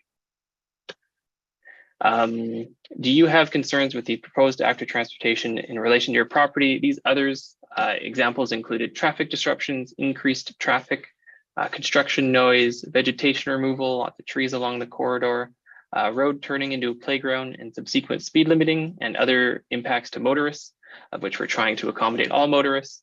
Width available not sufficient to separate users, which we'll touch on through the overview, and speeding on Mason Road, and heavy truck traffic using engine brakes, which is likely due to the grade and more specifically due to the Mason Road itself. There's additional ones here. So property impacts and privacy impacts, both were included as part of our design progress. Privacy impacts for sure, considering that they were putting pathways adjacent to people's houses that didn't exist prior. It's a lot of money for something that we'll sparsely use. That's somewhat refuted by the data that we received through the questionnaire itself. Increased crime. Secondary access removals, there's some secondary accesses that we're essentially bringing back to bylaw standard, and reduction to the rural feel of Mason Road. Again, that's very specific to Mason Road itself, but it's an important corridor that we're trying to connect. How much will the active transportation network expansion project improve your ability to use alternate transportation, i.e. walk, cycle, roll, mobility scooter, etc.? So the vast majority of people were favorable to this, so very much. 11 of them, 6 of them were, probably very much as well, kind of in that range. And then there was 8 people that said not at all. Those are likely the same people that wouldn't use the pathway to begin with. So it makes sense, consistent with the other results. That was the public engagement. So that portion took a good amount of time. We presented the questionnaire to the public for 30 days or maybe a little bit more, and that's the feedback we got. And a decent amount of people responded to the feedback or to the questionnaire itself. So we'll move on to stakeholder feedback now. So we met with various stakeholders as we went through the design process. These included the East Porpoise Bay Community Association, Sunshine Coast Regional District, Nicknick PAC members, School District 46, West Sechelt Community Association, West Sechelt Traffic Safety Committee, and the West Sechelt Elementary School PAC. All these representatives gave us good feedback and positive feedback or mostly positive feedback through our designs and through the presentations that we gave them. However, they did provide the following input. Request safer access to both elementary schools, which we're trying to facilitate through the use of these pathways, traffic calming features within school zones, which we'll go through that shortly. Request more formal and identifiable crossings along Mason Road and Highway 101, which we are working through currently and are facilitating, and provide more parking at West Sechelt and Kinnickinnick Elementary and at the trailhead of Crowston Trail, of which we are attempting to accommodate given the right-of-way constraints that we're dealing with. Provide safe walking pathway along Mason Road, which we're accommodating through the pathway itself, and improve drop-up and pickup points for West Sechelt Elementary during peak hours. It's a very busy school, lots of traffic going through there, so we're trying to accommodate all these needs and wants from the various stakeholders. So I'll go over the project overview. This will lead into the video here shortly. So this project included Mason Road, Reeves Road, Crowston Trail, Rippleway, Burnett Road, and Sechelt Inlet Road. And we'll highlight it through here. So segment 1, as Sam has talked about, we are delivering this in 3 different segments and constructing it in 3 different segments. Segment 1 is along Mason Road from Highway 101 to Reeves Road. Segment 2 goes along Reeves Road, follows the Crowston Trail, and then goes to Rippleway all the way to Kinnickinnick Elementary. And then segment 3, which is Burnett Road and Sechelt Inlet Road. This is the video. We'll play it. It's roughly 4 minutes, and we'll proceed after that.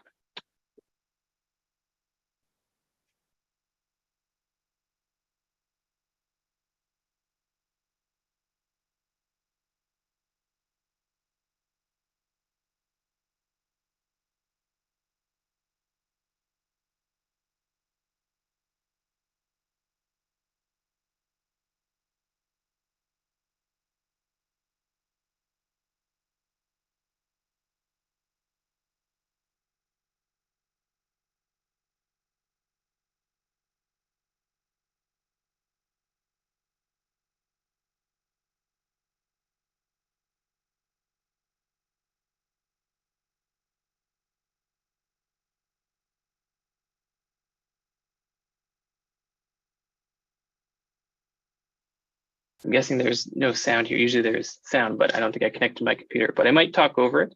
So we're looking up Mason Road, going northbound towards the West Sechelt Elementary School. It's showing the pathways that we're intending to produce, as well as the cycle tracks, which are going to be on the road along the corridor. West Sechelt Elementary School also featured recently completed frontage work, which facilitated the cycle paths, which we're tying into. Going north beyond the West Sechelt Elementary, we have more Mason Road, and we're putting a 3-meter wide multi-use pathway along the west side to accommodate both cyclists as well as pedestrians.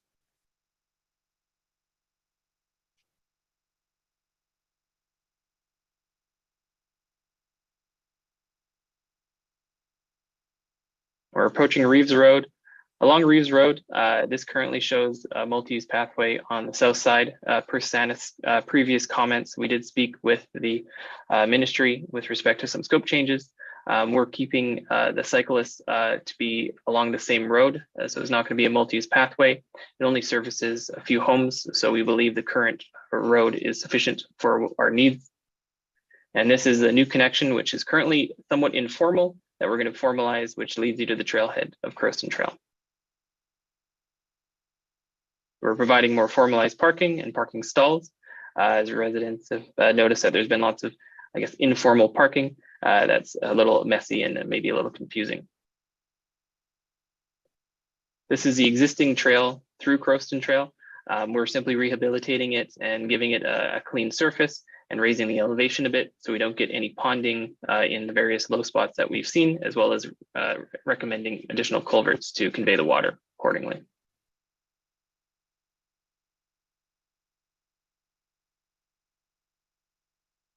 We're moving towards the east now, towards Ripple Way, chasing the golf course.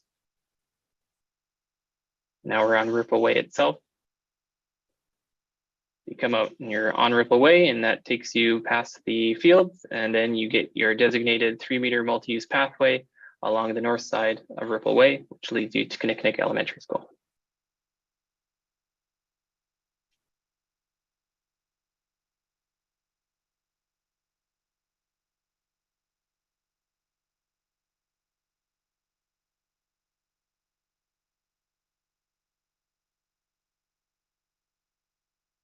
Now we're approaching Kinnickinnic Elementary School, which ties into an existing project that's coming up from the south to north towards Kinnickinnic Elementary School. This overall video isn't going to show the segment 3 portion, as it's still in flux right now, and we're discussing with district on how to proceed, and also based on available fundings that we're going to be anticipating towards the end of the bidding process. There's the overview for segment 1 and 2.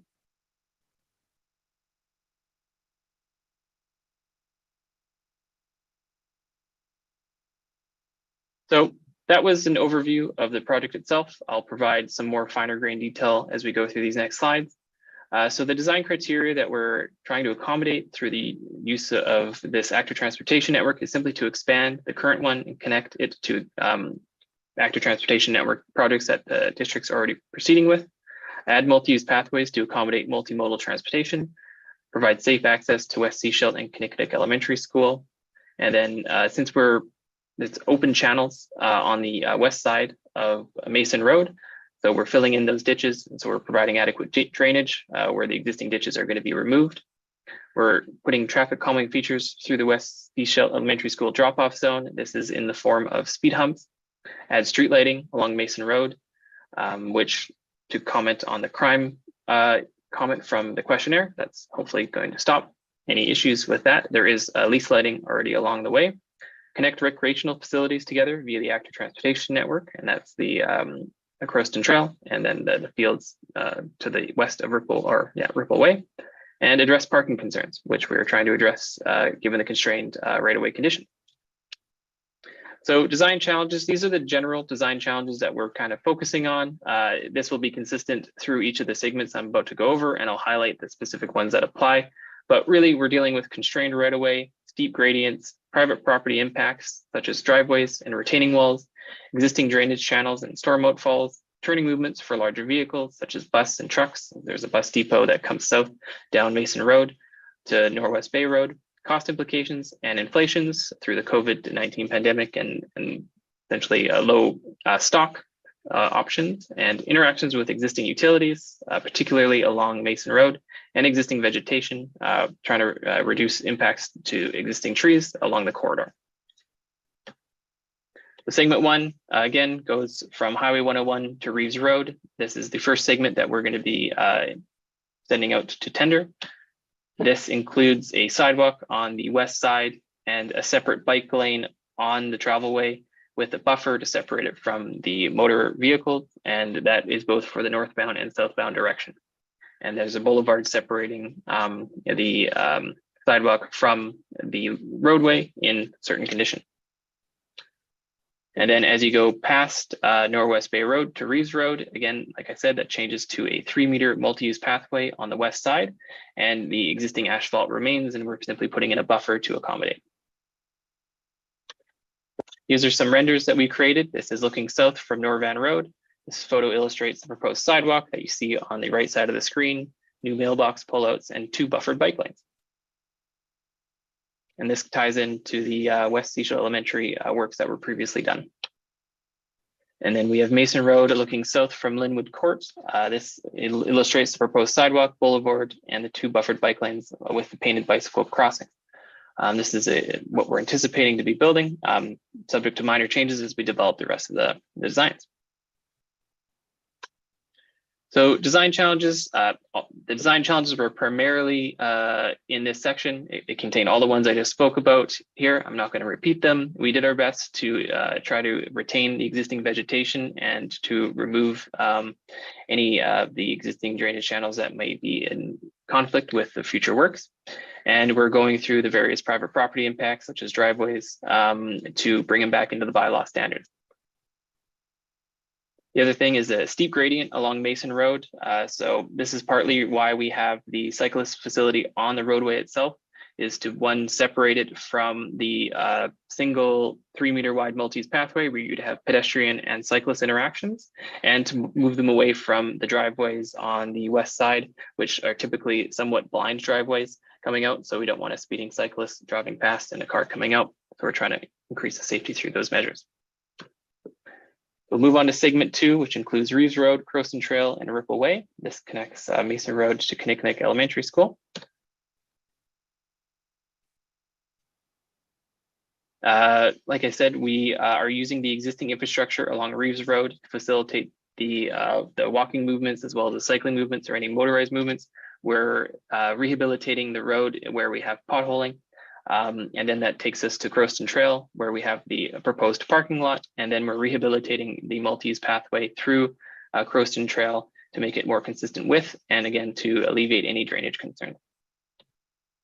This is that informal trail that we can see from Google Maps, and you can see some ponding just nearer to the right side of that yellow line, of which we're trying to facilitate by bringing it up the hill a bit. And then Ripple Way to Kinnickinnic, Kinnickinnic Park to the Lighthouse Avenue. So we have the multi-use pathway on the north side with a swale separating it from the travelway. And then the bike lane on the south side is been removed, and we're pushing people on the multi-use pathway. That was per the discussion with the ministry and approved. And this is a render which illustrates the multi-use pathway along the north side of Ripple Way. And this is looking west from Lighthouse Avenue, right before Kinnickinnic Elementary. So the design challenges here. So we had constrained right-of-ways. We had property impacts, private property impacts, driveways, retaining walls, same as segment 1. The existing drainage channels and storm outfalls. So we're not putting any new drainage infrastructure in the sense of storm pipes, but we are alleviating some concerns along Crowston Trail through use of additional culverts. And existing vegetation, so we're utilizing the same Crowston Trail alignment to not have any impacts to the nice trail that's already been constructed and been used heavily through these last years. Moving on to segment 3, Bernard Road and Sechelt Inlet Road. And this is from Willow Point Public Beach access to the boundary of the Porpoise Bay Provincial Park. So Burnett Road will include a proposed multi-use pathway on the south side, as well as some parking pockets, as it's a frequent spot for people to go and use the park itself. And we're trying to allow them to use it safely rather than park adjacent to the swales currently. And this is a render looking east from the Sechelt Inlet Road intersection. And this illustrates the proposed multi-use pathway and parking pockets. And then from Sechelt Inlet Road, Burnett Road to Porpoise Bay Provincial Park, we're proposing a multi-use pathway on the west side of Sechelt Inlet Road. Again, segment 3 is being going through some design development to figure out different connecting paths in coordination and conversations with the East Porpoise Bay Community Association. So design challenges here are constrained right-of-ways, private property impacts, existing drainage channels and storm outfall, cost implications and inflation. Things are being more expensive these days. Interactions with existing utilities and existing vegetation, again, trying to retain as many of the natural trees that we're currently seeing already. So I'll close off with a few more slides just to reiterate the project schedule. So we're currently progressing through the detailed design phase, approaching the 90% design submission. Project will be tendered as 3 separate packages. Segment 1, which includes Mason Road from Highway 101 to Reeves Road. Segment 2 from Mason Road to Kinnickinnic Elementary School, and Segment 3 from Willow Point Public Beach access to the boundary of Porpoise Bay Provincial Park, East Porpoise Bay Provincial Park. So Segment 1 will be tendered, proposed as October 2022, with construction completing for Segment 1 anticipated to be May 31st, 2023. Segment 2 will be issued for tender as of February 2023, with construction completing in July 31st, 2023. And then Segment 3 tentatively for June 2023 for tendering, but will be dependent on the previous 2 segments' overall costs. And funding deadline for this active transportation network expansion project is March 31st, 2024. That is my presentation. Thank you for allowing me to present it, and let me know if there are any questions. I will stop sharing my screen now.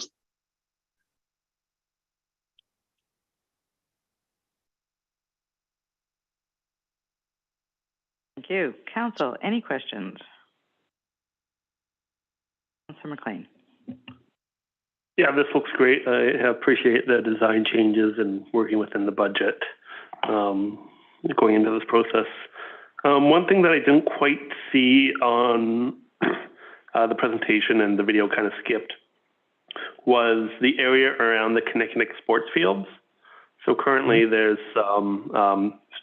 pull-in parking there. Would that be impacted? Yeah. Nope, parking is not impacted. We're actually not touching anything from the end of that Crowston Trail to basically the start of that multi-use pathway. So that all that's existing and will remain as such. All right, I had a question on, I read the presentation you gave to us in our package, page 381. Segment 2 talks about Reeves Road, Crowston Trail, and Ripple Way, and it talks about a wide gravel multi-use pathway. So gravel, just gravel on there? Is it going to be compacted? What is it going to look like? I'm thinking of somebody with a bike, kids with bikes on gravel. Doesn't necessarily go well. So explain that for me. Yeah, that's fair. It will definitely be compacted gravel. So the portion along Reeves Road itself, we're not putting the multi-use pathway on the south side. We're actually keeping it on the road itself, as it's a nice road, it's established. We are rehabilitating it and compacting the base gravels to remove the rutting and the potholing that are seen right now. It wouldn't be bumpy in the sense of, it'll be very traversable through cyclists and young families. Yeah, I don't think shouldn't be an issue. Okay, and our Parks Department or Public Works are okay with maintaining that? Has that been checked? Because we'll be doing the maintenance. Mr. Bandera?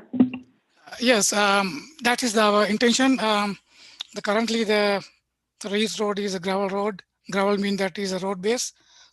We adding some more road base and compact.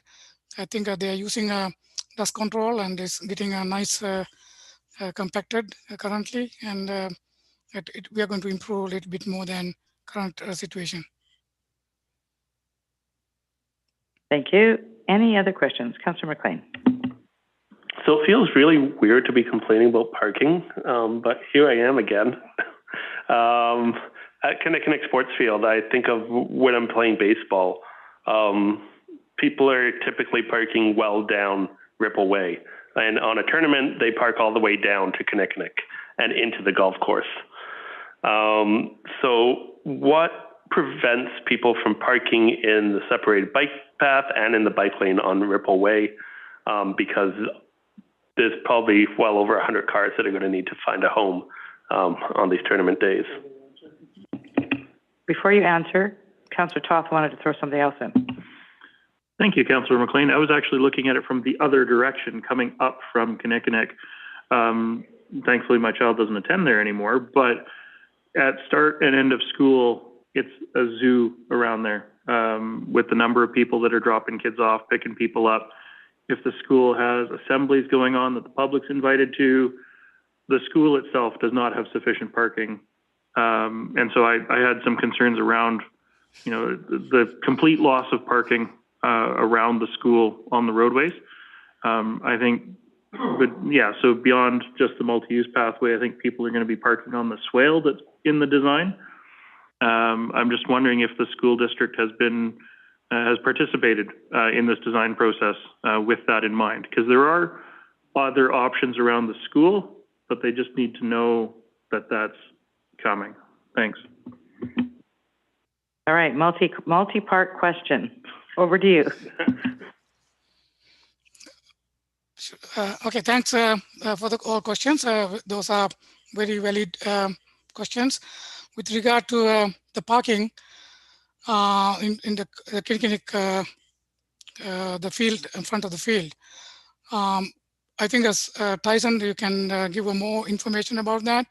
Our intention is that the Crofton Trail come over there, and then we share the lane, share the existing parking lot, and we're putting up all pavement marking, and until they pass the parking area, then it's split to the the multi-use pathway and the shared lane on the side. It doesn't impact the current parking. Right. What I'm hearing from the councillors is there's a concern that putting in the path we'll either have people parking on the path, or we'll have them parking on the other side on the swale because of when we have the ball diamonds, events and stuff at the Kinnickinnic Park or at Kinnickinnic School. They're saying already there's not sufficient parking.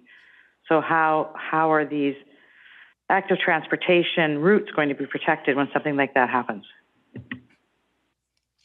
As I mentioned before, the multi-use pathway coming from the gravel section and on Ripple Way, then is using the current road, the paved section, as a shared, and they're parking on the both side. The vehicles going in the middle, so the vehicle the lanes, those are the use for the until start the Kinnickinnic Park, and then from there is a split. One side is a multi-use pathway, other side is a shared lane on the golf course side. So are you saying that the road is not going to be any narrower than what it is now? So it's just going to be just as wide as it is now, and we're adding on the trail, the bike path?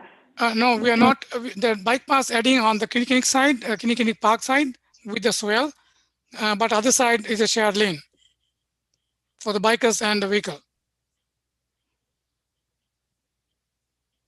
So we could still get people parking down the side of the road, the golf course side of the road and the other side of the road, and still have travel down between? On the Kinnickinnic side, we have the separated multi-use pathway, but on the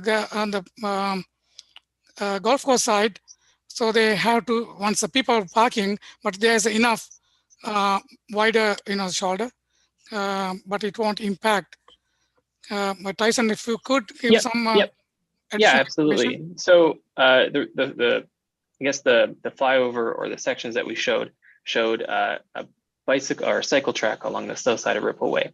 We're not including that anymore. That's going to remain how it is, which is essentially a shoulder right now. So the parkings will be unaffected, and there will be no biking facility along that, I guess, eastbound direction, we'll call it. The reason for that is because the multi-use pathway is omnidirectional. It can go both ways. We're going to bring people to the north side. That north side is being extended out and then protected through the use of the swale.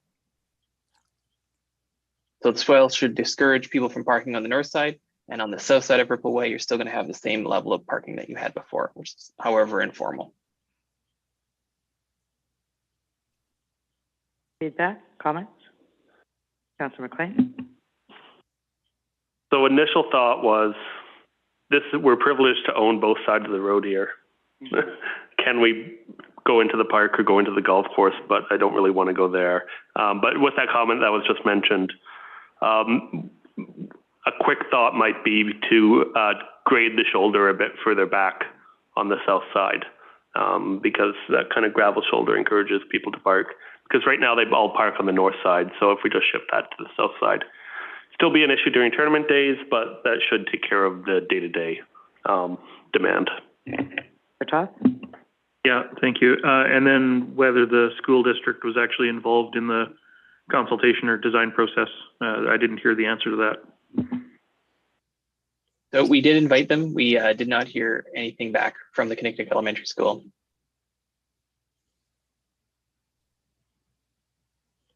Was the school district themselves involved in it? The school district itself, yeah. The school district 46, yeah, we had general, yeah, absolutely. So they did have some comments with respect to that. However, our project limits just end just before, and they might have been more involved with the one coming from the south to north, ending at the Rippleway along Lighthouse Avenue. Thank you. Actually, any other questions? Sorry, go ahead, Snap. During our consultation process, West Seychelles Community Association, they brought with the West Seychelles, what you call safety committee, and they presented very good the issues with the current safety concerns. And I think that Tyson, you can update about that, and you included most of the recommendations they provided. Yeah, they had a really thorough presentation. We sat through it. He presented a whole slideshow, which may or may not have been presented to council. It was very detailed, and we took the recommendations, and a lot of what they're recommending were things that we were already kind of looking into. And it's nice to get the basically the double check on it all. So yeah, we took the recommendations and proceeded with them where we could. There was things out of scope, I guess, or outside of the project limits generally. Okay, so yes, I understand what you're saying. They have presented to us as well at times. So it's part of the PAC who are part of they're liaising with the West Seychelles Community Association. And so then they provide the school responses, response from parents and what they're picking up on the active transportation around the school. So you met with them and they brought information. So that's good. Okay. Any other questions or comments? All right, there is a recommendation on page 365. We have received the report, but there's a recommendation that we receive the presentation. Councillor Todd. I will move the recommendation. I don't have the page handy, but that we receive the presentation. Page 365, recommendation 2, that's moved. Is there a seconder? Seconded. All those in favor? Thank you very much. Thank you for the work. We look forward to this moving forward. Thank you all. Have a good night. Thank you. Thank you. Moving on to item 10.2.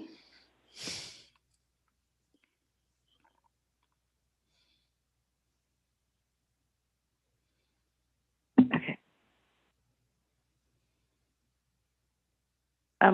Before we go into 10.2, we're going to take a 5-minute break.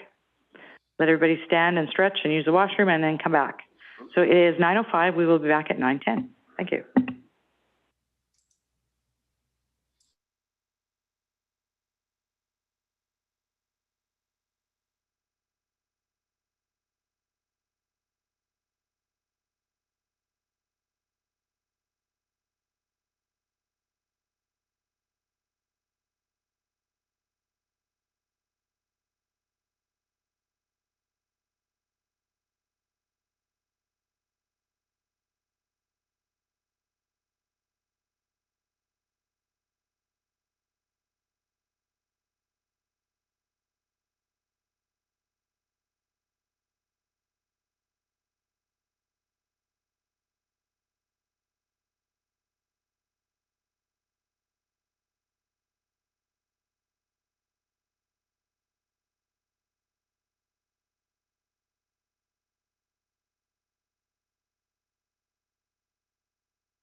Say hi. He's probably just All right, Councillor Scott, are you back with us?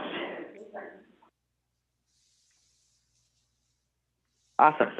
Right, we're back in session. We're starting with item 10.2, Inlet Avenue Road Improvement Design Update. And again, Mr. Bandera. Thank you, Mayor and Council. The purpose of this report is to provide design update for information only on the Inlet Avenue Road Improvement Project. I will give a brief update on the project and pass it to our consultant for a detailed presentation. We have Mr. Dipka from KM Civil Consultant this evening to provide the detailed presentation. The district received $717,000 for this project from the Canada Community Revitalization Fund. In 2013, district completed the south section of the inlet from Inlet Avenue from Cowrie Street to Trudeau Street. And this project will complete the north half from Cowrie to Dolphin Street. This will complete most of the Seashell downtown revitalization and complete the main roads within the downtown core area. Currently, the design is 75% complete. However, we have encountered some challenges to overcome, such as archaeological, due to an area being very sensitive. Recently, we did the archaeological investigation. We completed the 33 holes for testing holes. 32 was found positive. We found a lot of artifacts these holes. And the coordination of multiple developers, that also very challengeable. And the corridor is going to be a BC Hydro undergrounding in the future, but we are putting a pre-ducting. That is also challenging to get the design in time. Staff and the consultants are working with the developers to complete their frontage work to ensure it is consistent with the proposed design. The frontage will be completed as part of this project and will be reimbursed by the developers in future. So district is currently working on this agreement. There's two projects we are working on them. And the features of this project will include a wider sidewalks, a parallel parking, consistent with other areas of downtown, like Trail Avenue, Cowrie Street. Currently, we develop on Wharf Avenue, and previously developed the south section of Inlet, also all parallel parking. And the pre-ducting for future hydro undergrounding, and the trees with a new system to extend life expectancy. As you can see, currently the Cowrie Street trees are going to die because of there's not enough root bulb. But in this one, we develop more space under the sidewalk and the roadway to give some more lifespan. This project is scheduled to be completed by March 2023. However, due to the archaeological permit uncertainties and the hydro design completion, this may be not feasible to complete as scheduled. The staff are currently working with the senior government to extend the grant to August 2023. Communications, the district has communicated with the impacted property owners along the development corridor with the help of Downtown Business Association to reduce the impact of the project. The district will plan for ongoing communication throughout the construction phase with the property owners and impacted businesses. Now I would like to invite Mr. Dipka to give a detailed presentation on the design and challenges. Thanks, Nath. I will try to share my screen with you so you can see my presentation. Just give me a moment.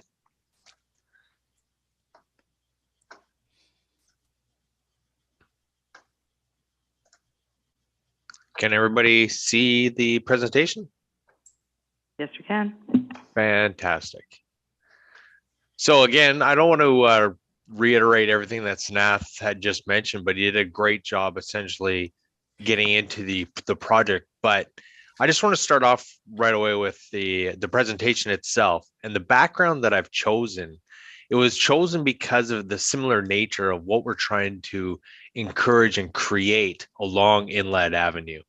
And essentially what that would be bringing to Inlet Ave is safe, accessible travel paths, bringing a canopy of street trees. And like Sanathan pointed out, the improvements that we're going to bring to Inlet Avenue is going to encourage canopy growth.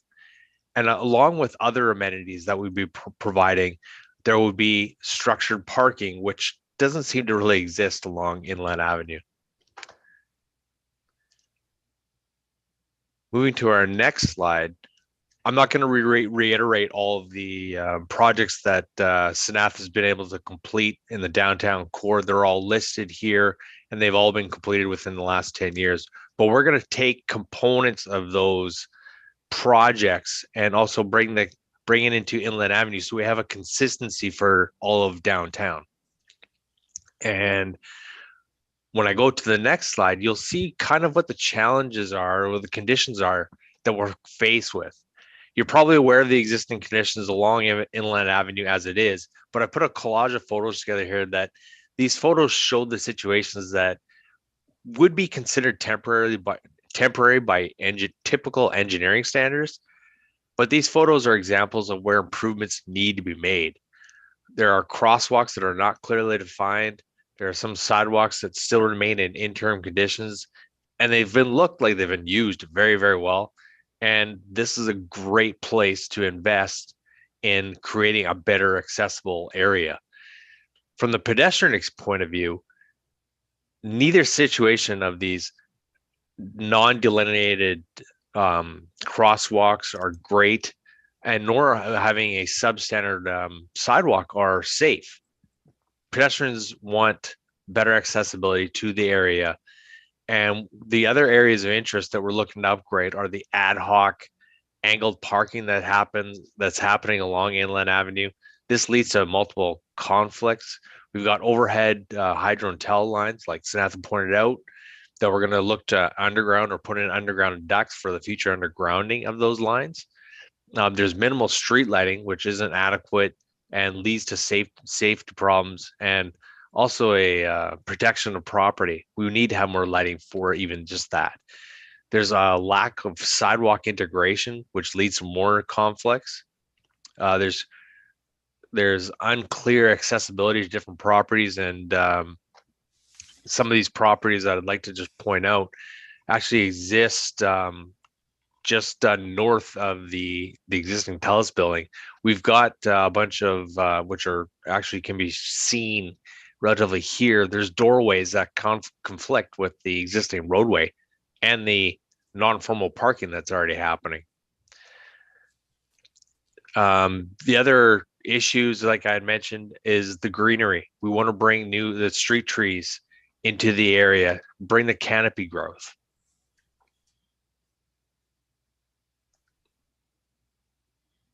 Now, I was talking about challenges. Sanath had pointed out like the different developments that are happening in the area. And we've also got like all currently constructed areas of Inlet Avenue at Mermaid that we have to take into consideration. Not to mention, like I said, the existing conditions that occur around the current doorways of the buildings. We've got areas where you got no delineation of where the actual pedestrian corridors are. There's no the parking isn't formalized. And like Sanath had pointed out, one of the biggest concern is the archaeological impacts.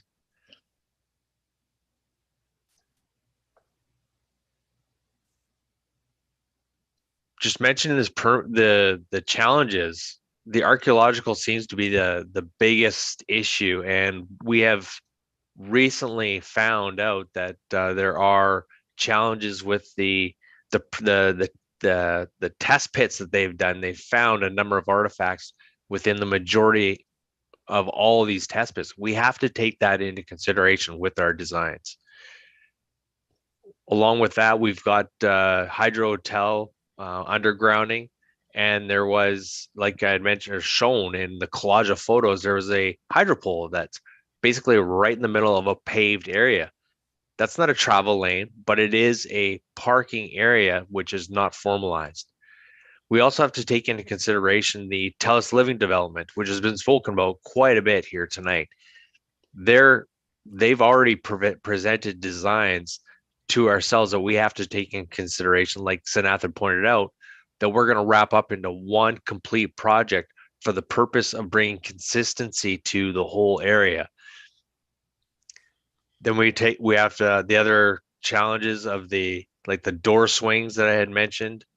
And also we have to take into consideration, like the residents are going to be faced with all these new changes. And the great thing is that your team, Mayor and Council, your team has been working and communicating with the Downtown Business Association and other impacted owners about the changes that are happening. And the feedback has been quite positive, which is, from a design engineer's point of view, is something we relish in. We want to hear that, and we know we can bring a good product to them. Given all the design considerations, most notably the archaeological findings and safety, taking into the safety issues, there's parking that needs to be taken into consideration. But also, like Sanath pointed out, like there was grant monies that were taken in or promised. So we've got federal constraints that have come to the project. We've got the archaeological findings. We've got engineering improvements, such as the travel path complex, providing these formalized parking areas and providing sidewalks for pedestrian accessibility into the businesses, that kind of thing. We have the street lighting that needs to be improved, the undergrounding of the power and tel. There's also taken into consideration the recently constructed, recently developed areas. For example, at Mermaid Inlet, we've got the existing conditions. And interestingly enough, your team has been communicating very well, and they've been passing us information. And like it was pointed out, the street trees are also a concern. We've had comments back of how we can incorporate. We want the Parks Department wants us to incorporate the street trees or the canopy into the design, such that they have adequate room to grow and the canopy can flourish. We're looking into that, and we're hoping to provide that to Inlet Avenue.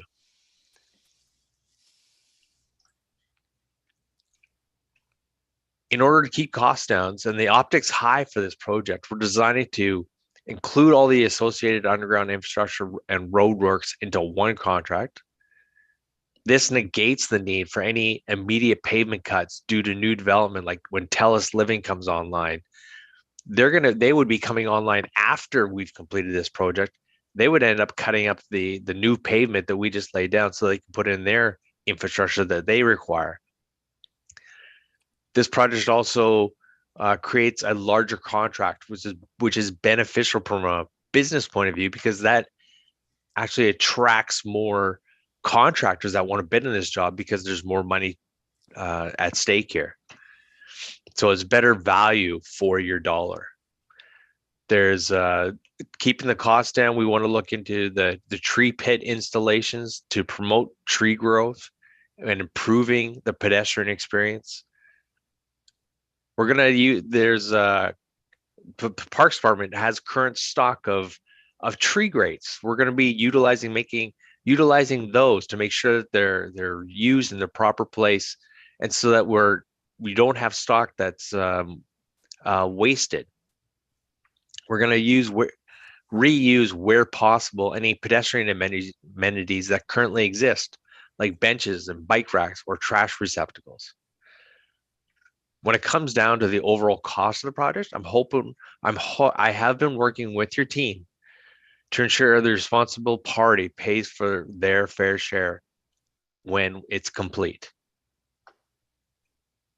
As you can see on the presentation in front of you, this is what we have currently laid out. It's still evolving. And like I mentioned about the street trees that we're planning to incorporate into the design. We're looking into the tree pits that'll encourage canopy growth.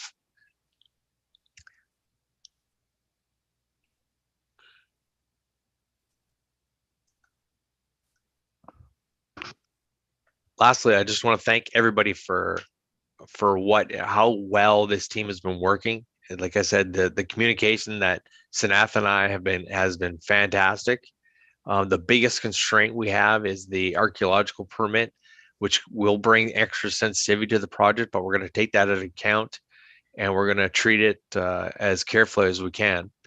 Otherwise, our designs have been in a constant state of evolution because of the high amount of communications your team has with us internally. And the District of Sechelt staff has responded to our calls for any information that we needed. They've done it really promptly, and they've been excellent to work with. And I believe we have a mutual respect for one another. Your staff has been diligent in presenting our recommendations and designs to the impacted stakeholders, such as the Downtown Business Association and the developers with Omicron at the TELUS Living, and gathering all of their responses and providing them to us in a timely fashion. Overall, I'm confident with your support and staff's assistance, our design will prove beneficial to the District of Sechelt. I thank you for your time. I'll give it over to Sanath now.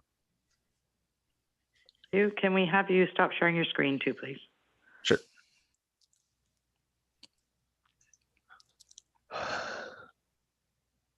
Bear with me here. There we go. Yeah. All right, Sanath, did you have anything else you needed to add, or can we go to council for questions? Yes. Yes, the councillors can ask any questions if they have. Thank you very much. Council, any questions or comments? I don't see any. I think that was Councillor Lamb, down at the end. Yep. I was just wondering, have you been in contact with the fire department to check on the turning radiuses in the corners here? Anyways.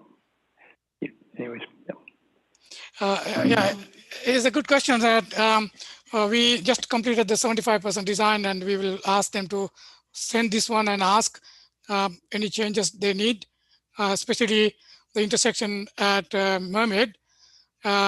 So previously they use that one, the Mermaid Road, but currently they use it because we increased the radius at Trail and Dolphin. They're using that route. But however, we are going to ask any changes they needed on that intersection. But I think our design is now 10 meter is adequate, but they have the very big truck now, and we will ask them whether that is adequate or not. Thank you. Any other questions or comments? Councillor Lamb, did you have anything else?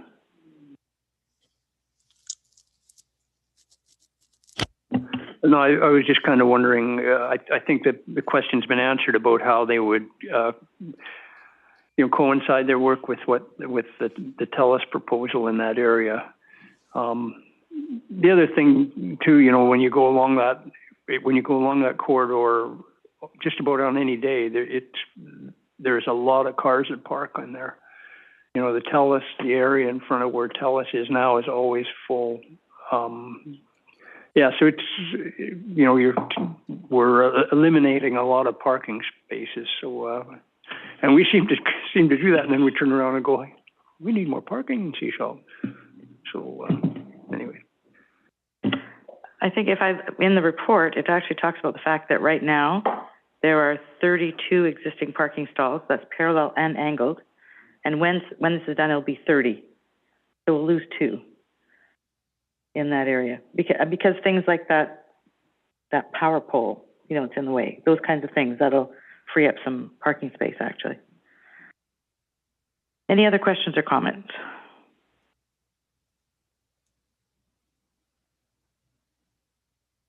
All right, no other questions or comments.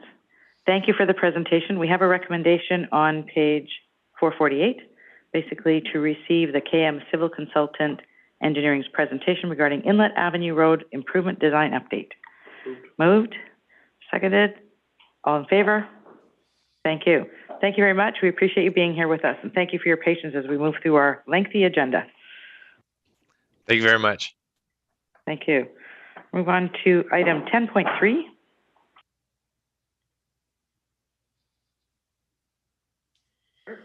Nope, not yet. One more. One more. Nice try. Yeah. Item 10.3, this is request for noise bylaw 519, 2012 variance, Norwest Bay Road paving from Derby Road to Highway 101. And I think this is pretty clear. I think they basically need to be able to get up here, and they're looking for us to approve them working on a Sunday. Correct? Right, Councillor Toth. No questions. I'm actually going to move recommendation 2, that council approve a variance to noise bylaw number 519, 2012, allowing Save-On Blacktop Limited to complete Norwest Bay Road paving from Derby Road to Highway 101 between 7 a.m. and 6 p.m. Sunday, September 25th, 2022. And that's been seconded. All right. Any questions or comments? All those in favor? Thank you. Moving on, now you can recuse yourself. Councillor McLean and Councillor Scott. This is for items 10.4.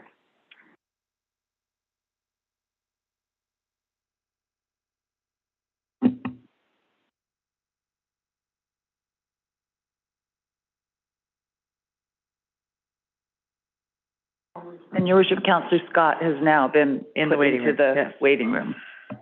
All right, so we're looking at temporary use permit 2022-01 for Harbor Air Seaplanes. And Mr. Kovowitz, is this you?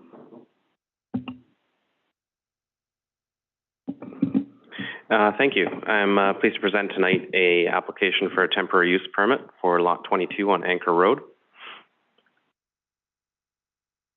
The proposal is to permit the temporary construction of an 18-space parking lot for the use of Harbor Air Seaplanes at a lot that is owned by the same owner of the Lighthouse Complex, the adjacent Lot B, and the subject property we're speaking about. And this lot would be utilized for overnight customer parking and employee parking. Temporary use permit would be or could potentially be issued subject to council approval for a term of 3 years with a possible one-time renewal for up to an additional 3 years beyond that. The existing area currently is vegetated with a variety of trees, most of them fairly immature. The area has previously been graded and cleared and regrown in. For the most part, it's currently used as informal and unauthorized parking. There's also been some homeless encampments that have been there on an interim basis from time to time, as also indicated to us by some of the public comments we received. The site plan, as shown on the screen right now, gives an indication of the configuration of the parking area. It would have a typical driveway type entrance. This would be a paved apron integrating into Anchor Road to prevent any gravel spilling onto the road. The parking lot itself would be likely finished with a dust-free compacted gravel surface with parking stalls configured as indicated there. The parking lot would extend to the toe of the existing slope. That would be, it's not shown in the existing picture, but it's beyond some of the vegetation currently blocking the edge of that slope. And there has the tree management plan that we received did indicate some slope slippage, so there would be some stabilization work that would have to be undertaken before construction of the lot surface itself. Considering some of the comments we received and staff best practices, we do believe that some conditions for the temporary use permit should be required.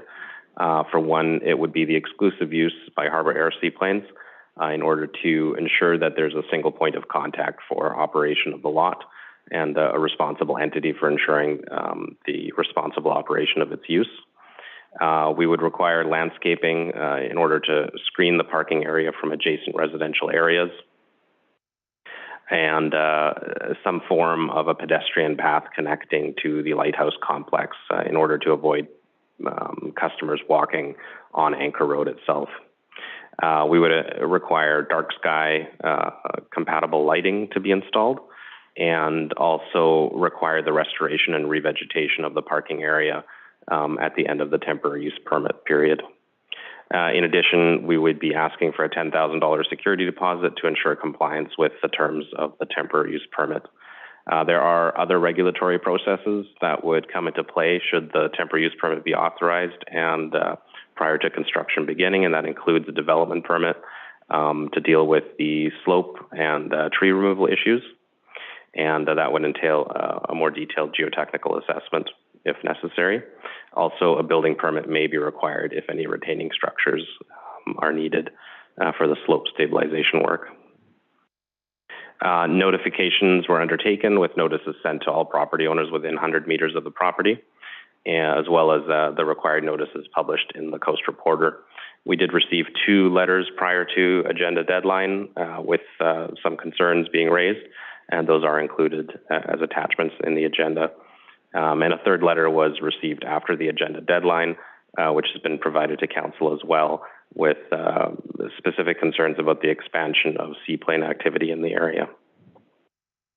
So I can provide a recommendation that council authorize the Director of Planning to issue the permit subject to the provision of a $10,000 security deposit. Thank you. Thank you. Council, any questions or comments? Seeing none, what would you like to do? Okay. Council Rowe. So any work that would need to be done on the lot would be at the cost of Harbor Air, I would assume. Is that right? Yes, that's right. I'm not sure how super comfortable I am making this decision 3 weeks and 3 days out of this term, being that it's a 3-year commitment on a lot. I need to ponder that. Councillor Topp? Thank you. From a more technical perspective around zoning, I did notice in there that it's currently zoned R4. Parking lots are parking lots ordinarily required to get temporary use permits if they're not associated with a building? Like, it just seems weird to me that we'd even need to see this if they want to put gravel down and allow for parking. Just a clarification. More formalized use like this would certainly require the permitted property use of a parking lot. As indicated by the applicant, they would be charging for parking as a business purpose for their customers, and our residential areas typically don't allow for that use. It would be some select downtown zoning that allows for parking lot use. Thank you. Any other questions from the other end of the table?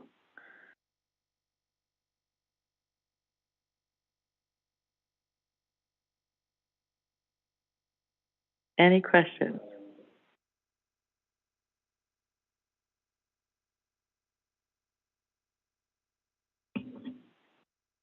Councillor Lamb? Councillor Todd, go ahead. Actually, not a question. I'm prepared to move the recommendation that's here. We know we've got parking issues in that area. I think this will go a great length towards alleviating those problems. Thank you. Mr. Kowitz? I did want to note that the applicants are in the audience if council has any questions. Thanks. Thank you. Okay, so there's a recommendation put forward that has not been seconded. Seconded, thank you. And Councillor Lamb, did you have any questions or comments?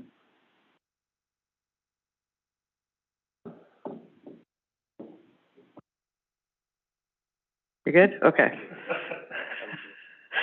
All right, so there's a recommendation on the floor. No further questions or comments. All those in favor? Thank you. All right, that one's done. We can bring in the 2 other councillors. Thank you for your patience.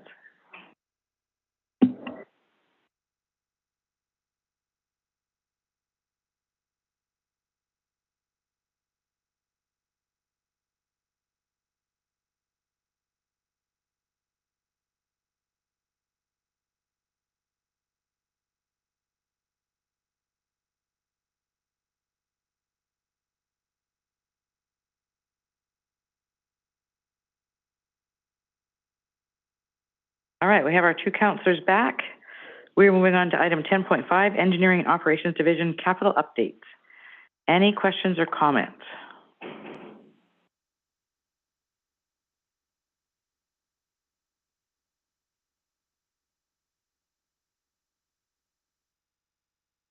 Councillor Todd?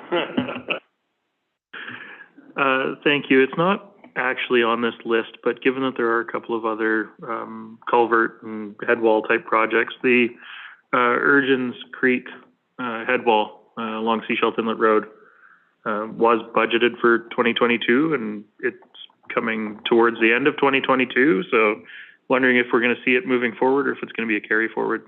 Thanks.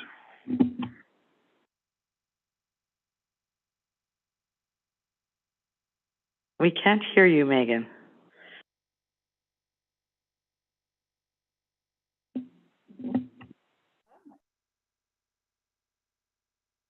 No. I think something happened there. We heard some noise. Oh, how about now? Yes, we can hear you. Thank you. Trying a new headset today.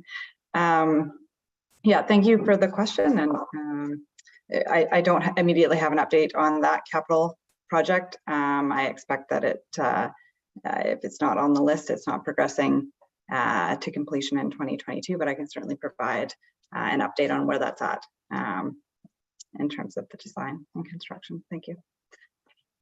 Thank you. I'm going to Councillor Scott first. He beat you with his hand up, and then Councillor McLean. Sorry, follow up on the question on Urgins Creek. Yeah, sorry, Councillor Scott. Yeah, I just want to stress the importance of that project. That is a critical link for Twanik and Seniak. It's the only road. And if that washes out and the floods that we're going to get in November are going to come, that's challenging. So I just want to make sure that that doesn't get lost. Thank you. Noted. Thank you. Councillor Scott? On the airport lighting stuff, is there any update on the tree cutting? I don't have the update on the tree cutting. Right now, I know there was delays, material delays, but for the tree cutting scheduling, I can certainly follow up with the project manager. Thank you.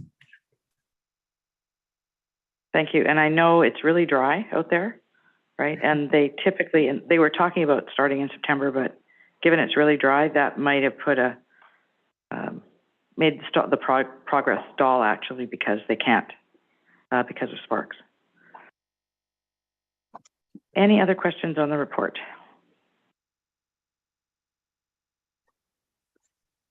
I don't see any. Thank you very much for that. We appreciate the information as always. We're going to move on to item 11.1, council reports.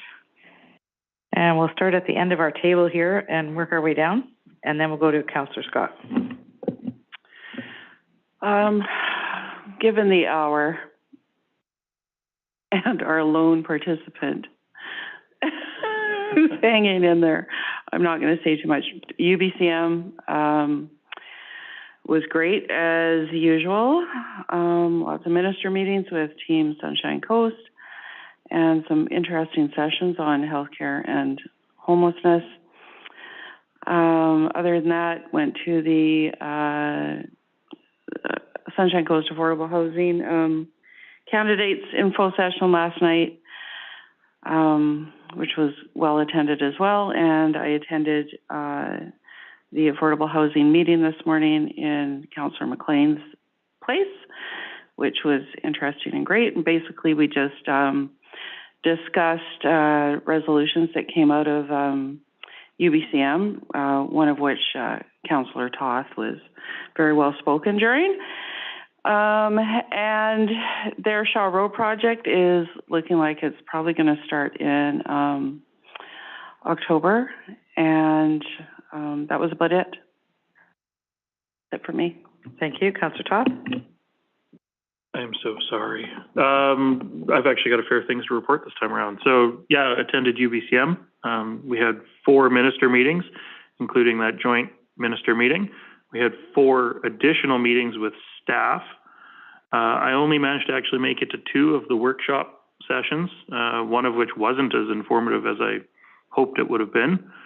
As Councillor Rowe mentioned, I did introduce the one resolution calling on the province to develop regulations for year-round living standards for RVs, which was endorsed by the membership. There were 5 SCRD resolutions that were submitted in total to UBCM.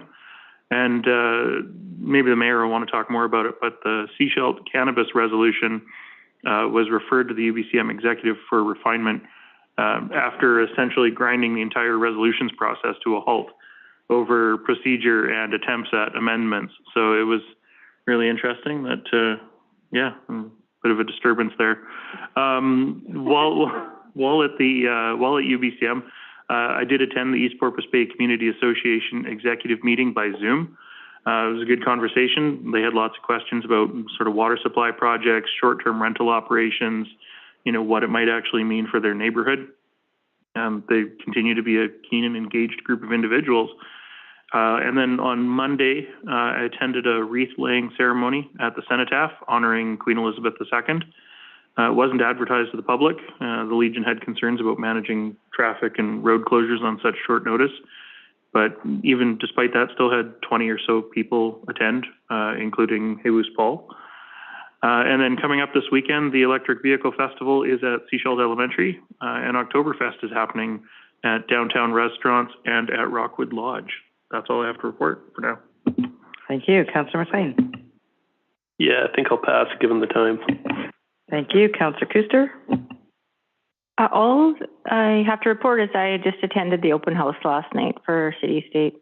It was interesting and informative. Thank you. Thank you. Councillor Lamb. Nothing to report. Thank you. Councillor Scott. Nothing to report. Hoping to come home soon. Thank you. I'm going to mention a couple of things.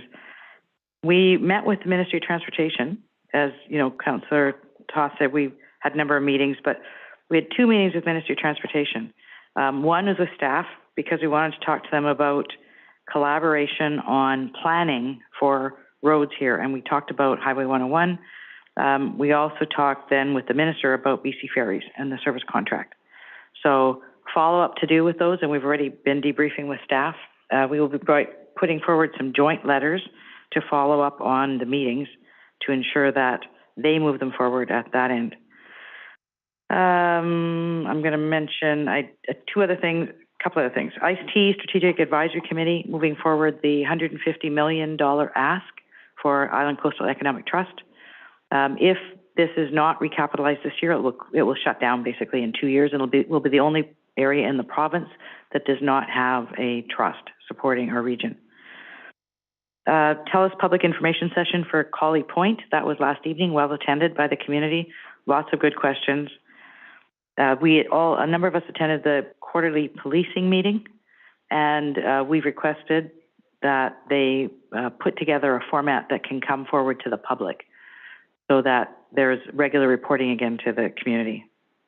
And I've been doing lots of interviews regarding STRs. Maybe there's another one tomorrow.